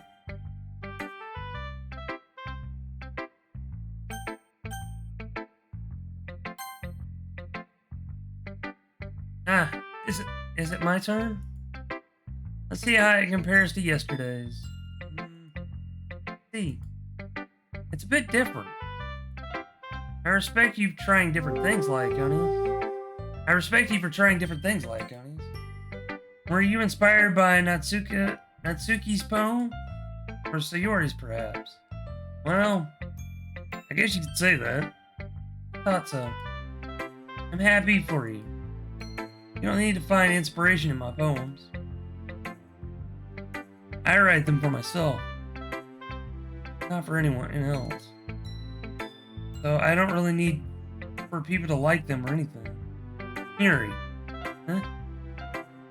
I'm sorry for being blunt, but you're overthinking this a little. Just because our styles are different doesn't mean I dislike your poems. In fact, if I tried to do something in your style, I'd probably just do a terrible job. I see. I'm sorry. My stupid mind, it likes to do that sometimes. Anyway, you don't need to be afraid to be a little more daring. Metaphors can go a long way. Don't feel like you need to work your brain like turning a bunch of gears. Try letting your mind wander through your feelings and write down the things you see and hear. That's one way to truly enable your reader to see into your mind. It's a very intimate exercise. I see. That's certainly a certainly interesting technique. Thanks for sharing. I have well, an example of that. If you'd like to read it. Of course. Is this the poem you wrote for today? Yuri nods and timidly hands me her poem. Raccoon. It happened in the dead of night while I was slicing bread for a guilty snack. My attention was caught by the scuttering of a raccoon outside my window. That was, I believe, the first time I noticed my trained tendencies as an unordinary human. I gave the raccoon a piece of bread. I'm my subconscious well aware of the consequences. Well aware that a raccoon that is fed will always come back for more. The enticing beauty of my cutting knife was the symptom. The bread, my hungry curiosity, the raccoon, an urge. The moon, the moon increments its phase, reflects that much more light off my cutting knife. The very same light that glistens in the eyes of my raccoon friend. I slice the bread fresh and soft. The raccoon becomes excited. Or perhaps I'm merely projecting my emotions onto the newly satisfied animal. The raccoon is taken to following me. Could say we've gotten quite used to each other. The raccoon becomes hungry more and more frequently, so my bread is always handy. Every time I brandish my cutting knife, the raccoon shows me its excitement. A rush of blood, classic Pavlovian conditioning. I slice the bread and I feed myself again. I was a little more daring with this one than yesterday's. I can see that. That's a lot more It's a lot more metaphorical. I don't know if it's my fault, but I can't begin to imagine what this poem is about. That's right.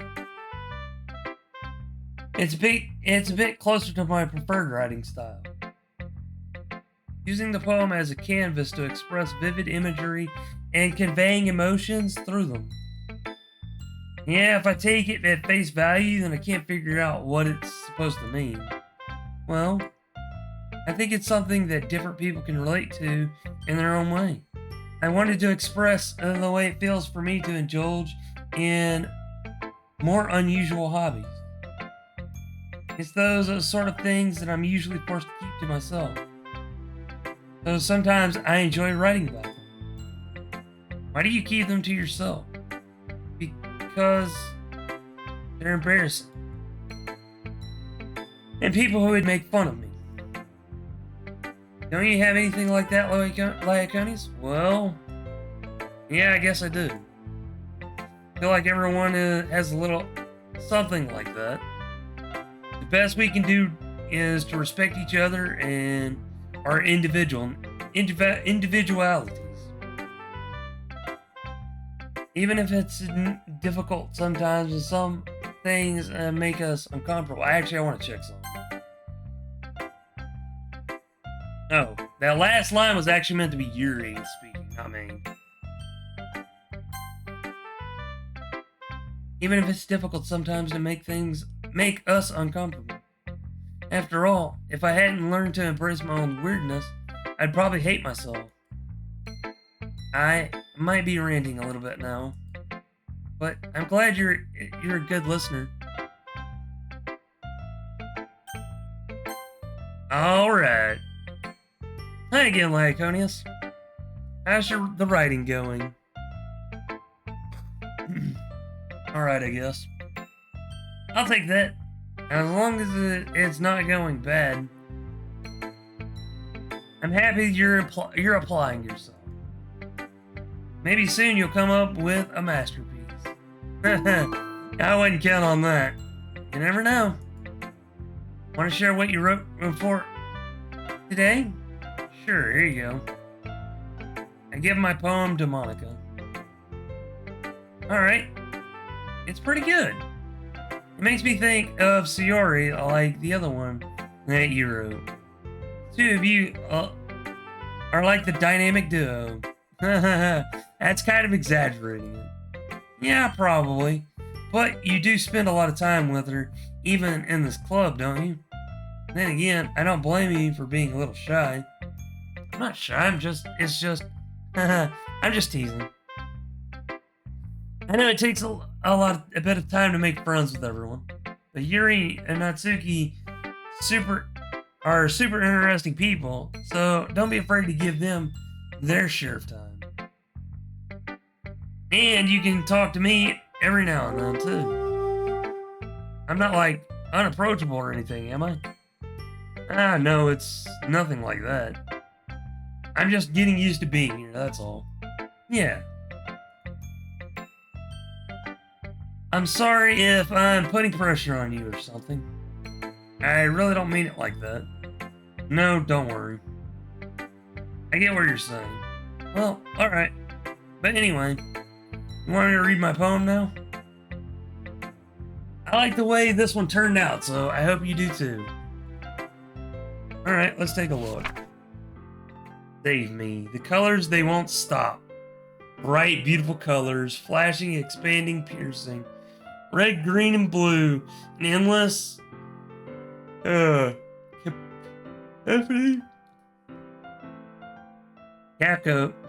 Cacophony of meaningless noise.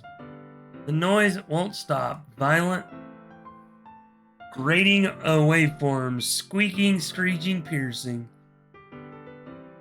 Sine, cosine, tangent, like playing a chalkboard on a trombone, a turntable, playing a vinyl on a pizza crust.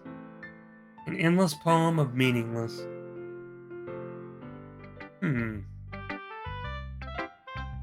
It's even more abstract than your last one, huh? I guess it's just the way I write. I'm sorry if you don't like it. No, I never said that. It's just kind of a thing I've never really seen before, I guess. Kind of like playing with my space on the paper. Choosing where and how to space your words can totally change the mood of the poem. It's almost like magic.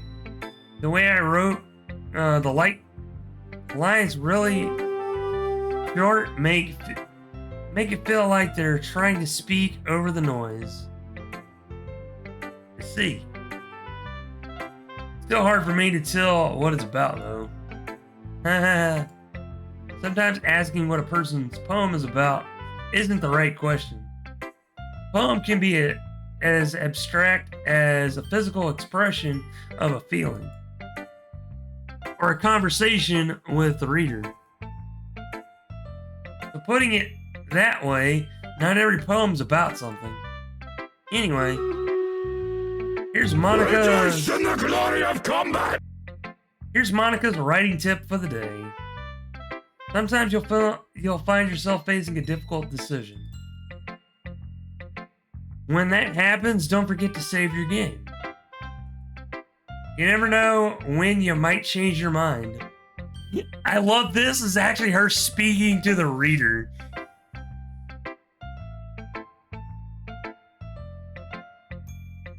Or when something unexpected may happen. Wait, is this tip even about writing? What am I even talking about? That's my advice for today. Thanks for listening. Alright.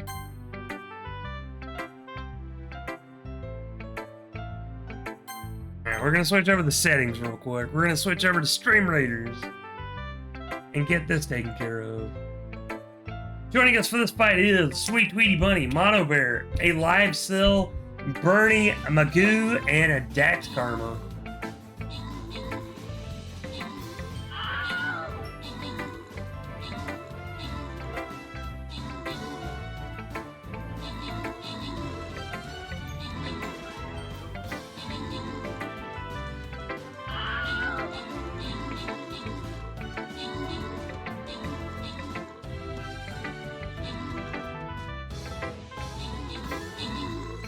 It was the game-saving tip, yeah.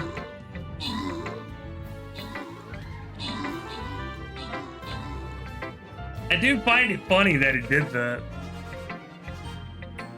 It's like, oh hey, don't forget to save, by the way.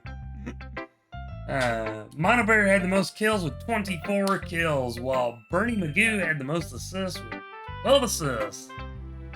Mono Bear killed a blue and orange tree bag while destroying another blue tree bag. I received 20 gold while everyone else receives 8 gold each. I received 25 gold as a reward. Our lucky winner of 2 Centurion Scrolls is Mono Bear. Congratulations.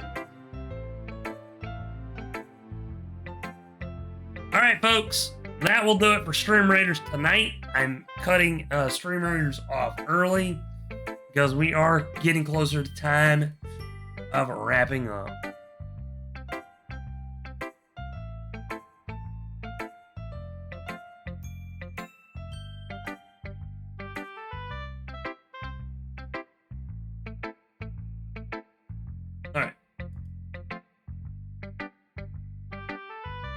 Hopefully the game isn't screwed up like before. Alright. Well, it's not really any worse than your last one.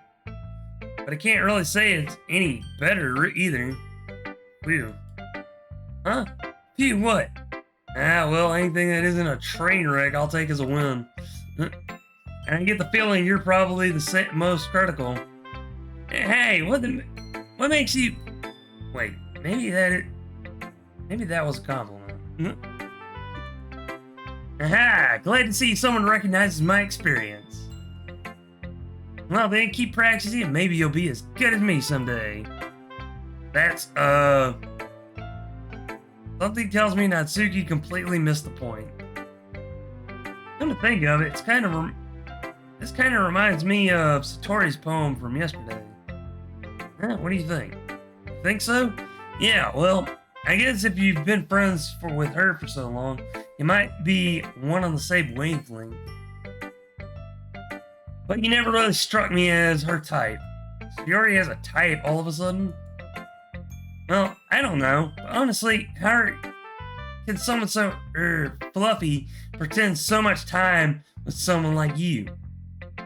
For a moment there, I was thinking she was talking about me. I was about to say, what the fuck is this game?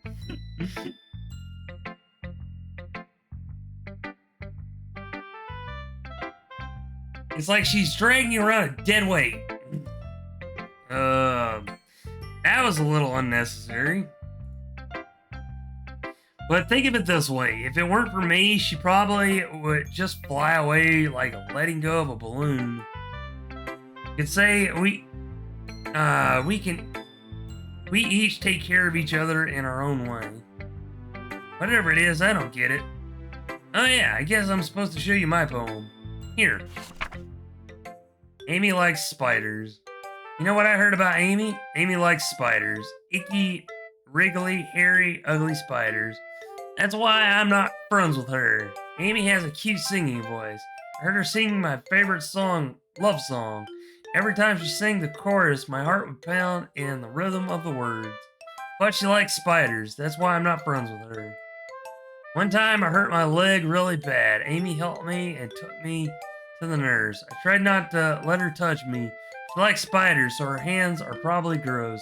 That's why I'm not friends with her. That's why I'm not friends with her, yeah. Amy has a lot of friends. I always see her talking to people. She probably talks about spiders. What if her friends start to like spiders too? That's why I'm not friends with her. It doesn't matter if she has other hobbies. It doesn't matter if she keeps it private. It doesn't matter if she doesn't hurt anyone. It's gross. She's gross. The world is better off without spider lovers. And I'm gonna tell everyone. Not bad, right? Quite a bit longer than yesterday's. Yesterday's was way too short. I was just warming up. I hope you didn't think that this is the best I could do.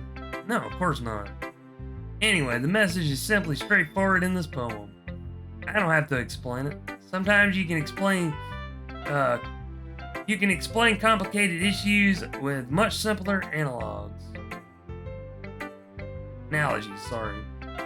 And it helps people realize how stupid they're being. Like anyone who would agree with the subject of this poem is an ignorant jerk. Do you know people like that? Alright, I wanted to make sure that... Of course! It's about how everyone thinks mine. That doesn't matter. It could be about anything. I wrote it to be easy to relate to. Everyone has some kind of hobby, weird hobby, or guilty pleasure. Something that you're afraid if people find out, they'll make fun of you or think less of you. But that was just me. That just makes people stupid. Who cares what someone likes? As long as they're not hurting anyone, it makes them happy. I think people really need to learn to respect others for liking weird things. Huh? Huh. That's funny. Yuri wrote about something similar today. Huh? Did you say Yuri? Yeah. said her poem was about an unusual hobby of hers. I really didn't get it, but she said something similar to you. And people shouldn't make each other feel insecure about these things. Really? Well, I mean, yours is pretty weird, so I wouldn't doubt she has some weird hobbies, but not that there's anything wrong with that. Not like I would judge her or anything. Natsuki has trouble finding words. I guess I should try not to be so mean to her. She feels insecure about her weird behaviors and such. I mean, I always hate people who make me feel insecure. And you made me feel insecure yesterday. But the way you put it, it sounds like she's learned her lesson. Oh, well, I would say so. Yeah! Even if her writing style isn't really different, I'm sure she'll appreciate the message in your poem. It's what I do best, after all. I don't like writing unless there's a good message to take away from it. Like, conveying emotions is important, but I want to make people think, not just feel. Remember that. I'm gonna write a good one for you tomorrow. A good one for tomorrow, so look forward to it. Okay, everyone. We're all done reading each other's poems, right? I have something extra planned for today, so if everyone could come sit at the front of the room. Is this about the festival? Well, sort of. Do we really have to do something for the festival? It's not like we can put together anything good in just a few days. Just end up embarrassing ourselves instead of getting any new members. That's a concern of mine as well. I don't really do well with last-minute preparations. Don't worry so much. We're gonna keep it simple, okay? We don't need much more than a few decorations. Yuri has been working on posters, and I've designed some pamphlets we can give out during the event. Okay, that's great and all. But that doesn't tell us what we're actually going to be doing for the event. Ah, sorry. I thought you heard about it already. We're going to be performing. Performing? Monica? Yeah, we're gonna be having a poetry performance. Each of us are going to choose a poem to recite during the event. But the cool part is, we're also going to let anyone else come up and recite poems too. Dory's putting it all on all the posters in case anyone wants to prepare ahead of time. Dory, who's been coloring a poster, holds it up for us to see. Are you kidding me, Monica? You didn't already start putting those posters up, did you? Well, I did. Do you really think it's bad of an idea? Well, no. It's not a bad idea, but I didn't sign up for this, you know. There's no way I'm going to be performing in front of a group of people like that. I agree with Natsuki. I could never in my life do something like that. Imagining it, Yuri shakes her head in fear. Guys, no, Sayuri. I understand where they're coming from. Remember that Natsuki and Yuri never shared their poems with anyone until just a few days ago. Just a couple of days ago. It's a lot to ask for to recite their poems out loud to a whole room full of people. I guess I kind of overlooked that. So, I'm sorry. But, still think we should give it our best. We're the only ones responsible for the fate of the club. For the fate of the club. If we start the event and each put on a good performance, then it will inspire others to do the same. And the more people who perform, the better we'll be able to show everyone what literature is all about. Yeah! It's about expressing your feelings, being intimate with yourself, finding new horizons, and having fun. That's right. And it's those reasons that we're all in this club today. Don't you want to share that with others? To inspire them to find the same feelings that brought you here in the first place? I know you do. I know we all do. And if all it takes is standing in front of a room for 2 minutes and reciting a poem, then I know you can do it. Natsuki and Yuri remain silent. Yuri looks worried. I guess that leaves me no choice. I agree. I don't think it's too much to ask. I think that Sayuri and Monica have been trying really hard to get new members. The least we can do is help them out a little bit. Well, maybe, but it looks like Natsuki doesn't have any arguments left. Okay, fine. I guess I'll have to give it I'll just have to get it over with. Alright. Boom. Thanks, Natsuki. What about you, Yuri? Yuri dejectedly glances around at everyone else's expectant faces. Hi. I guess I really don't have a choice. Haha! That's everyone. You're the best, Yuri. The club is seriously going to be the death of me. Oh gosh. You'll be fine, Yuri. But anyway, let's move it on to the main event. I want each of you to choose a poem of yours. We're going to practice reciting them in front of each other. No way! Monica, this is too sudden.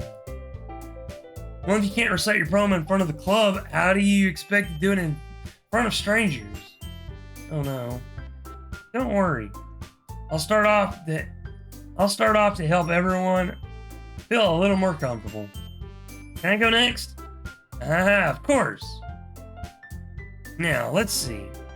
Monica flips through her notebook to the specific poem she has in mind for herself, then stands behind the podium.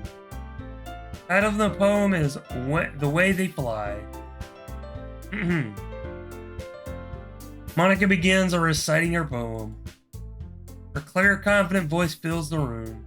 More than that, her inflection is pristine. She knows exactly how to apply emotion behind each line she recites, bringing the words to life. Is this something she's done before, or is she simply a natural? I glance around me. Everyone has their eyes on Monica. Sayuri looks amazed. Yuri has an intense expression on her face that I don't understand. Finally, Monica finishes the recitation. The four of us applaud. Monica takes a breath and smiles. That was so good, Monica.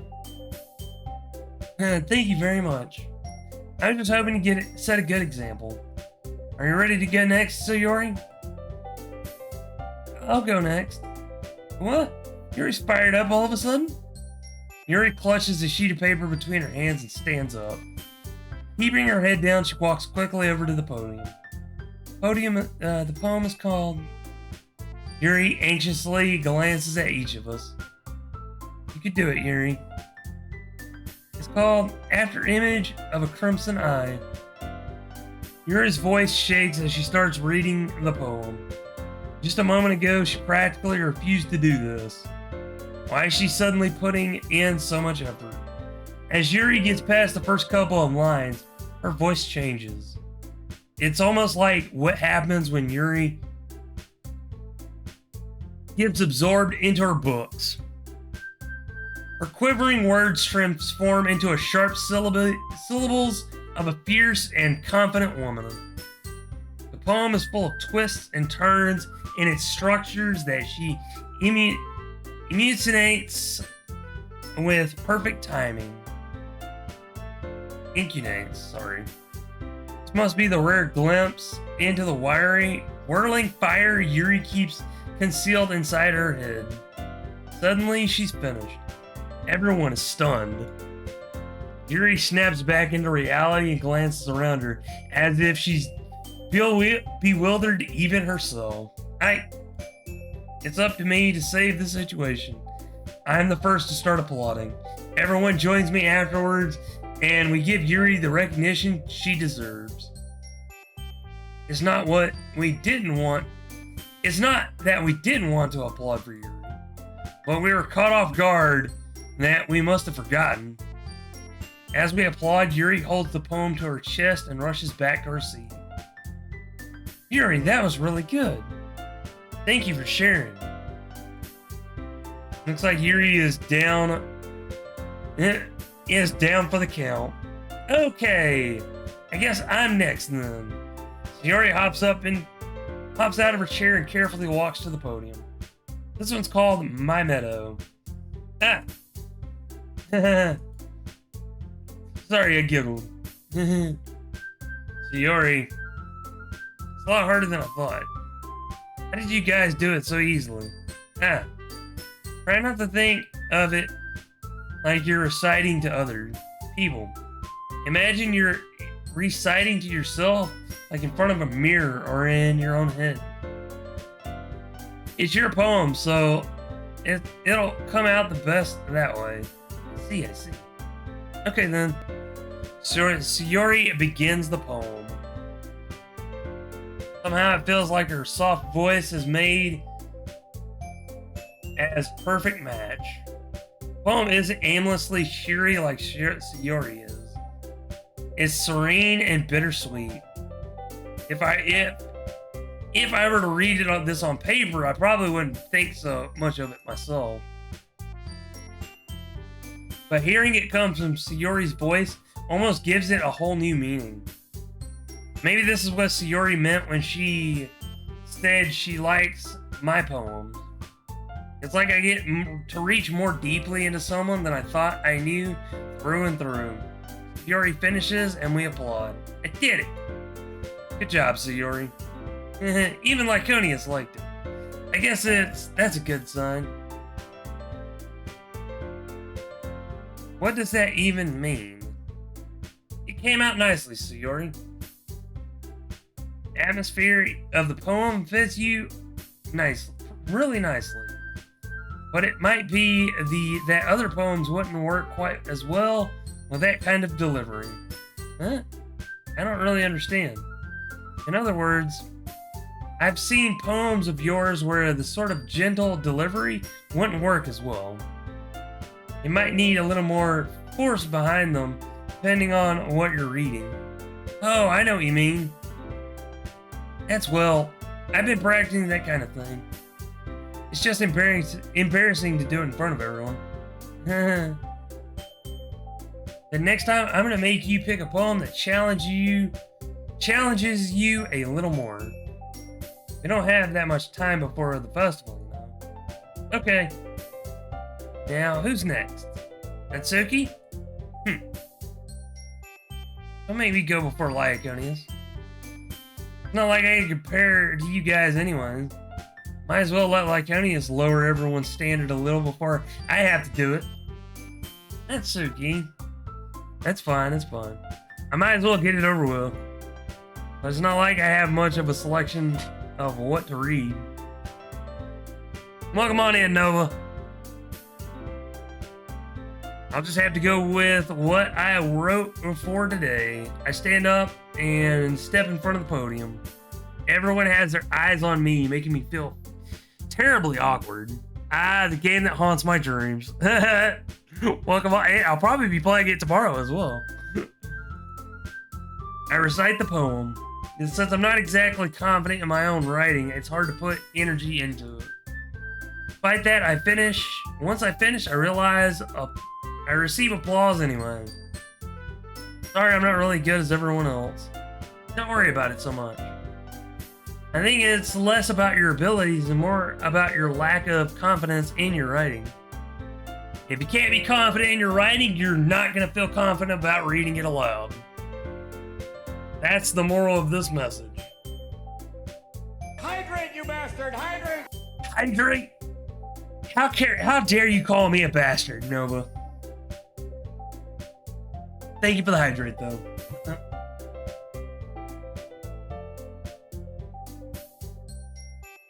That's something that'll improve over time, though. Yeah, maybe. Alright, then. That just leaves Natsuki. Yeah. I'm going. Natsuki begrudgingly gets out of her seat and makes her way to the podium. The poem is called... It's called... Why are you all looking at me? Because you're presenting. Anyway, the poem is called Jump. Natsuki takes a breath. Once she starts reciting the poem, her sour attitude disappears a little. While she's still a little unenthused, her poem has a rhythm and rhyme to it. You reading, you writing, you performing. Hey, that sounds very oddly similar to a certain bear I know. Ladies and gentlemen, if you don't know who Hatchery is, go check her out.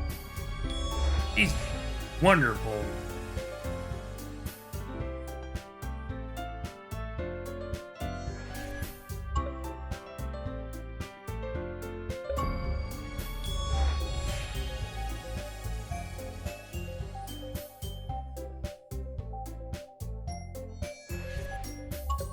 She's a wonderful artist, and she likes to play games from time to time. Alright, hold up.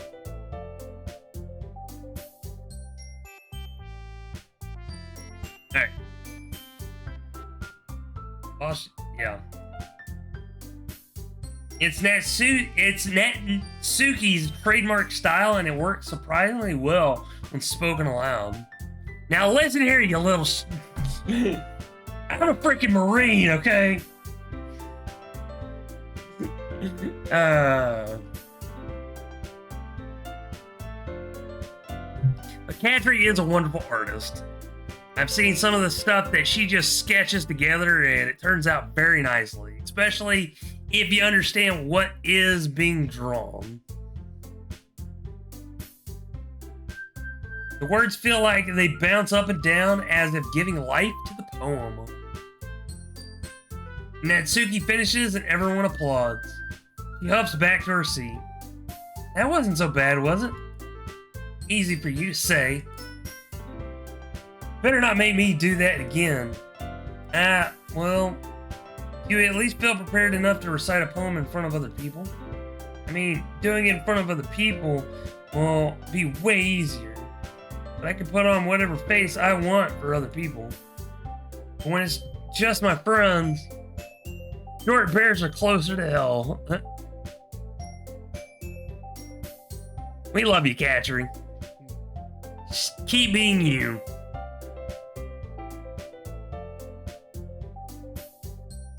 Just embarrassing. That's a surprise, Natsuki. I think it would be the other way around for me. Well, that's just how it is, so... Well, I guess in that case, you won't have much to worry about for the festival. That said, I want to thank everyone for coming, though. It might be hard, but I hope you all have the idea of what it's like now. Make sure to pick a poem and get enough practice before the festival, okay? I'll be making pamphlets, so let me know ahead of time what you'll be reciting. Jeez. I should probably find some other poem to recite instead. That's fine, too. It doesn't have to be your own. I'm already pleasantly surprised that you're putting in all this effort for the club. It makes me really happy. Yeah, no problem. Okay, everyone. I think it's about time. That's about it for the day. I know the festival is coming up, and let's try to write poems for tomorrow as well. It's been working out really nicely so far, so I'd like to continue that. As for the festival, we'll finish planning tomorrow and we'll have the weekend to prepare. Monday is the big day. Can't wait! I can do this. I can do this. Alright. I stand up. There's no way I'll be able to find the same enthusiasm as Sayori or Monica, but I'll do my best to get through it. If it's for the sake of the club. And impressing Monica. And then I'll have to do my best. Ready to go, Sayori? Yep! Look at you two, always going home together like that. It's kind of adorable, isn't it? Jeez, guys. Don't make it such a big deal out of it. It must be really nice, though. Well, how am I supposed to respond to that? It's okay, Lyconis. You don't have to say it. Whatever. Let's go already. I walk home with Sayori once more.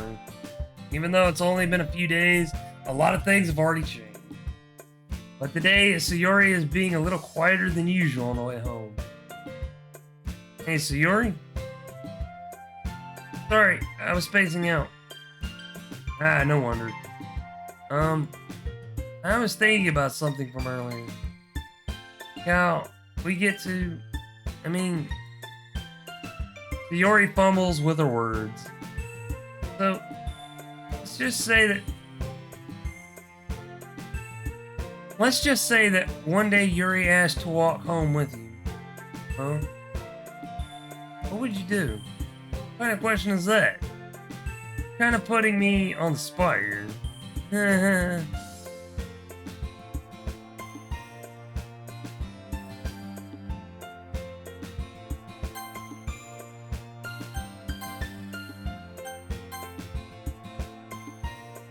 Alright, folks.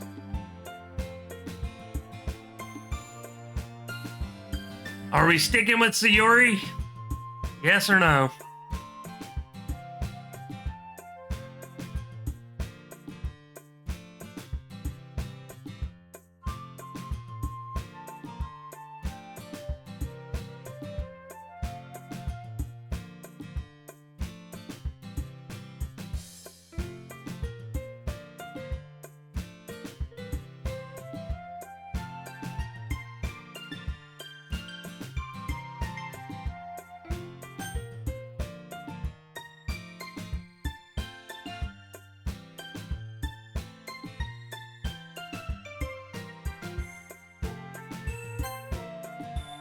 Sayori, you really think I would ditch you for Yuri? Huh? But so beautiful and smart. Jeez, I already see her in the club every day. Besides, you always seem to really like going home together. Yeah, technically. Until a certain event happened. I wouldn't just ruin that for you. You're so silly, Lyconis. You think about me too much sometimes. Yuri would deserve it if she wanted it, so... I've already made up my mind. I really can't figure you out sometimes. Sorry. Besides, what's the point of speculating something that's never gonna happen? Conversation trails off. Kind of a weird thing that Sayori care so much about. But I wanted to respect her and keep her happy too. Then again, the festival is only a few days away. Who knows what will happen in that time.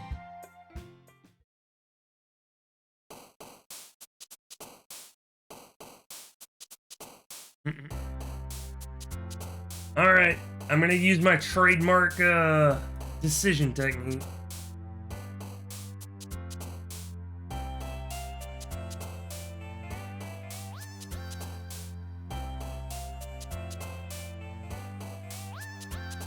Alright, first option is a 7. Clouds.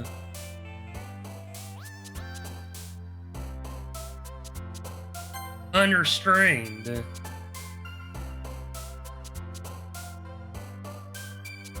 Nature.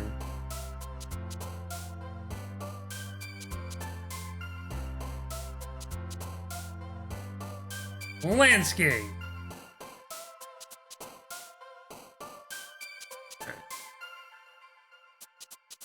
Alright, that's 5. Sadness.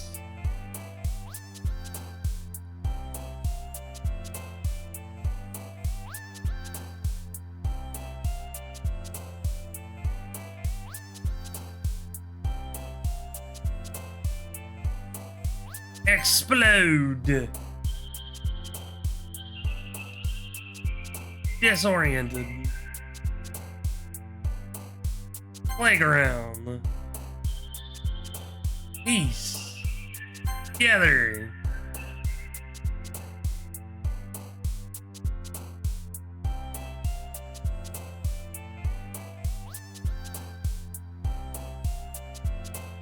Vitality. Scars.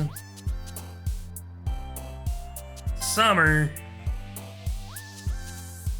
Two. And special. And jump. Right. Oh, I see. Accidentally. No, it doesn't.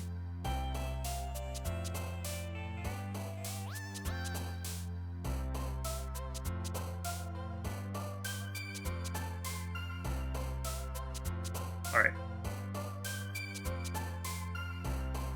Agonizing. Dance. Boop. Ribbon. And journey.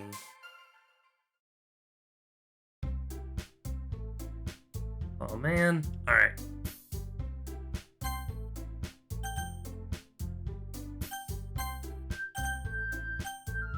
That, ladies and gentlemen, though, we are going to wrap up for the evening, and we will pick up this game tomorrow. I do wish there were more, like, rest points. Know what I mean? All right.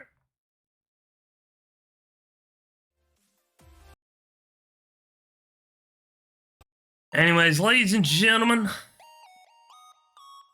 thank you for joining us here tonight. Let's go find someone to raid, shall we? Also, again, I would like to give a big shout out to everyone that showed support, whether you were here just lurking or just hanging out. Not yet, not yet, not yet. Why?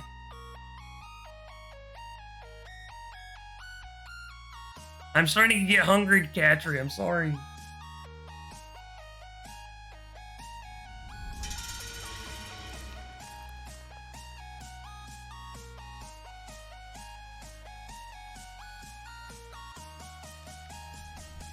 The Lost Heaven welcomes Big Trist 87 into Relax. Big Trist 87, thank you so much for the follow. Welcome on into the Lost Heaven.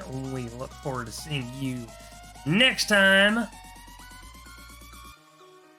Because you caught us as we were about to wrap up for the evening.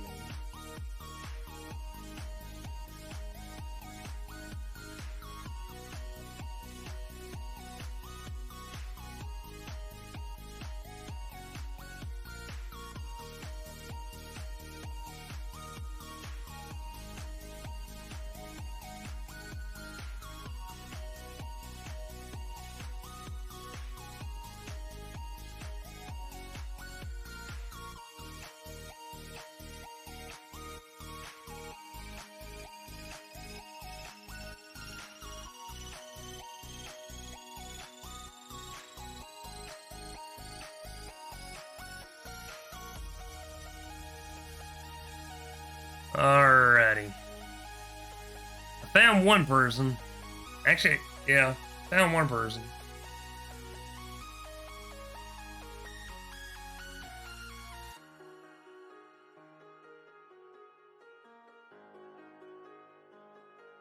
Into Act 1. Well, here's the thing. I don't know how long the game will be, but as I was saying, I am starting to get hungry, so I'm going to go ahead and pause here, and we'll be continuing this tomorrow. Alright, let's see. First person is...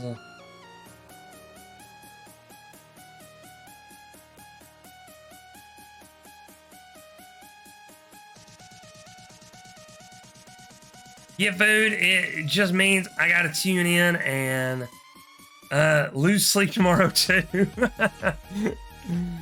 Oh man. Hopefully you won't lose too much sleep.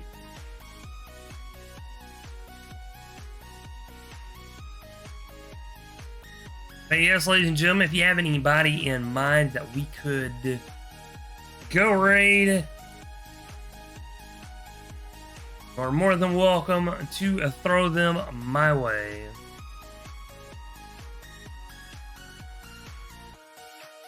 Or I could add them to my wheel spin that I'm putting together.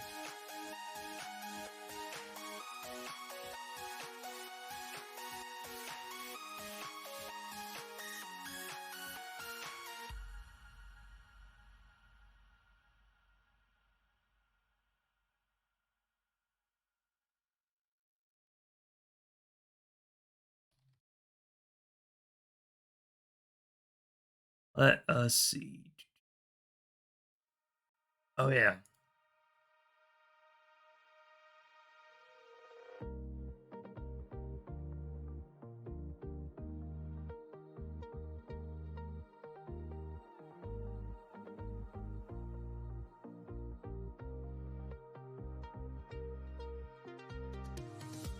$3:30 a.m. It will be 3:30 p.m. when my time when I start next time.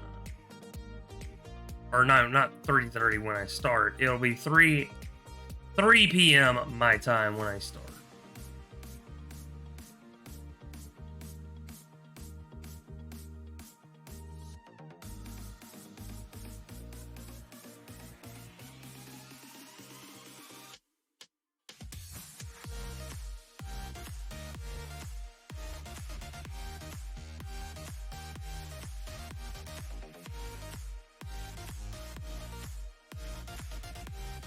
All right.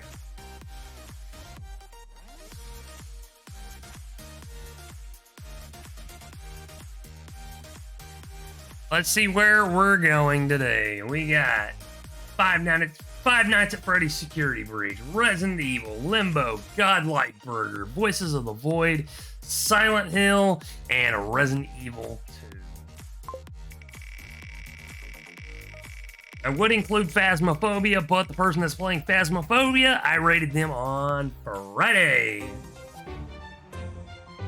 I'll be humming the Doki Doki theme song all day tomorrow. My poor, clueless coworkers. Alright, ladies and gentlemen, we are going to go say hi to a person playing Voices of the Void. Ladies and gentlemen, we're going to go say hi to Wolf Dead.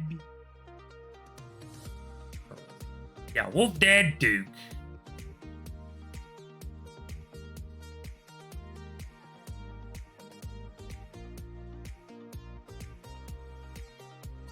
Also, just wanted to pop this up one more time since we are going to be doing a share. We are going to be doing it, getting money for donations.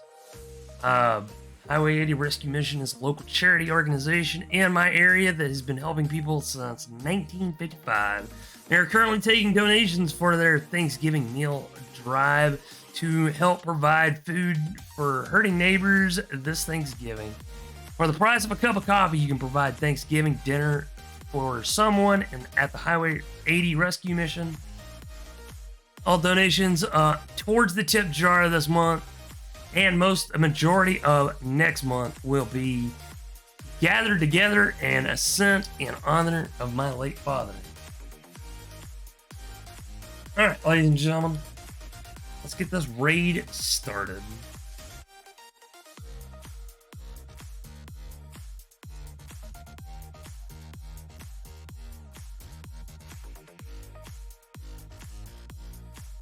Anyways, ladies and gentlemen, thank you so much for joining us here tonight at the Lost Heaven. We look forward to seeing you next time. whenever and wherever that may be. Stick around for the raid if you can to help us spread the love and hype. And as we always say, Lost Heaven has come to spread the love and hype.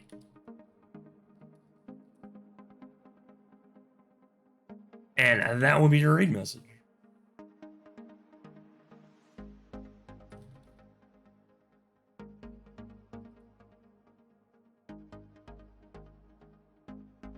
You have access to my emotes, this will be your raid message. If not, no worries, I got you covered. As you can use this message with any combination of emotes that you have access to instead. Stick around for the raid to help us spread the love and hype, and as always, please be sure to take care of yourself after the raid because we appreciate it when you do. Whether it's getting up to stretch, grabbing a snack and or a drink, hitting the restroom, or just getting up to walk around a little bit. We love your faces, we love having you here, and we hope to see you next time. I'll be back some more tomorrow with some more Doki Literature Club. Take care, everybody. Hope you all have a great evening. Love your faces.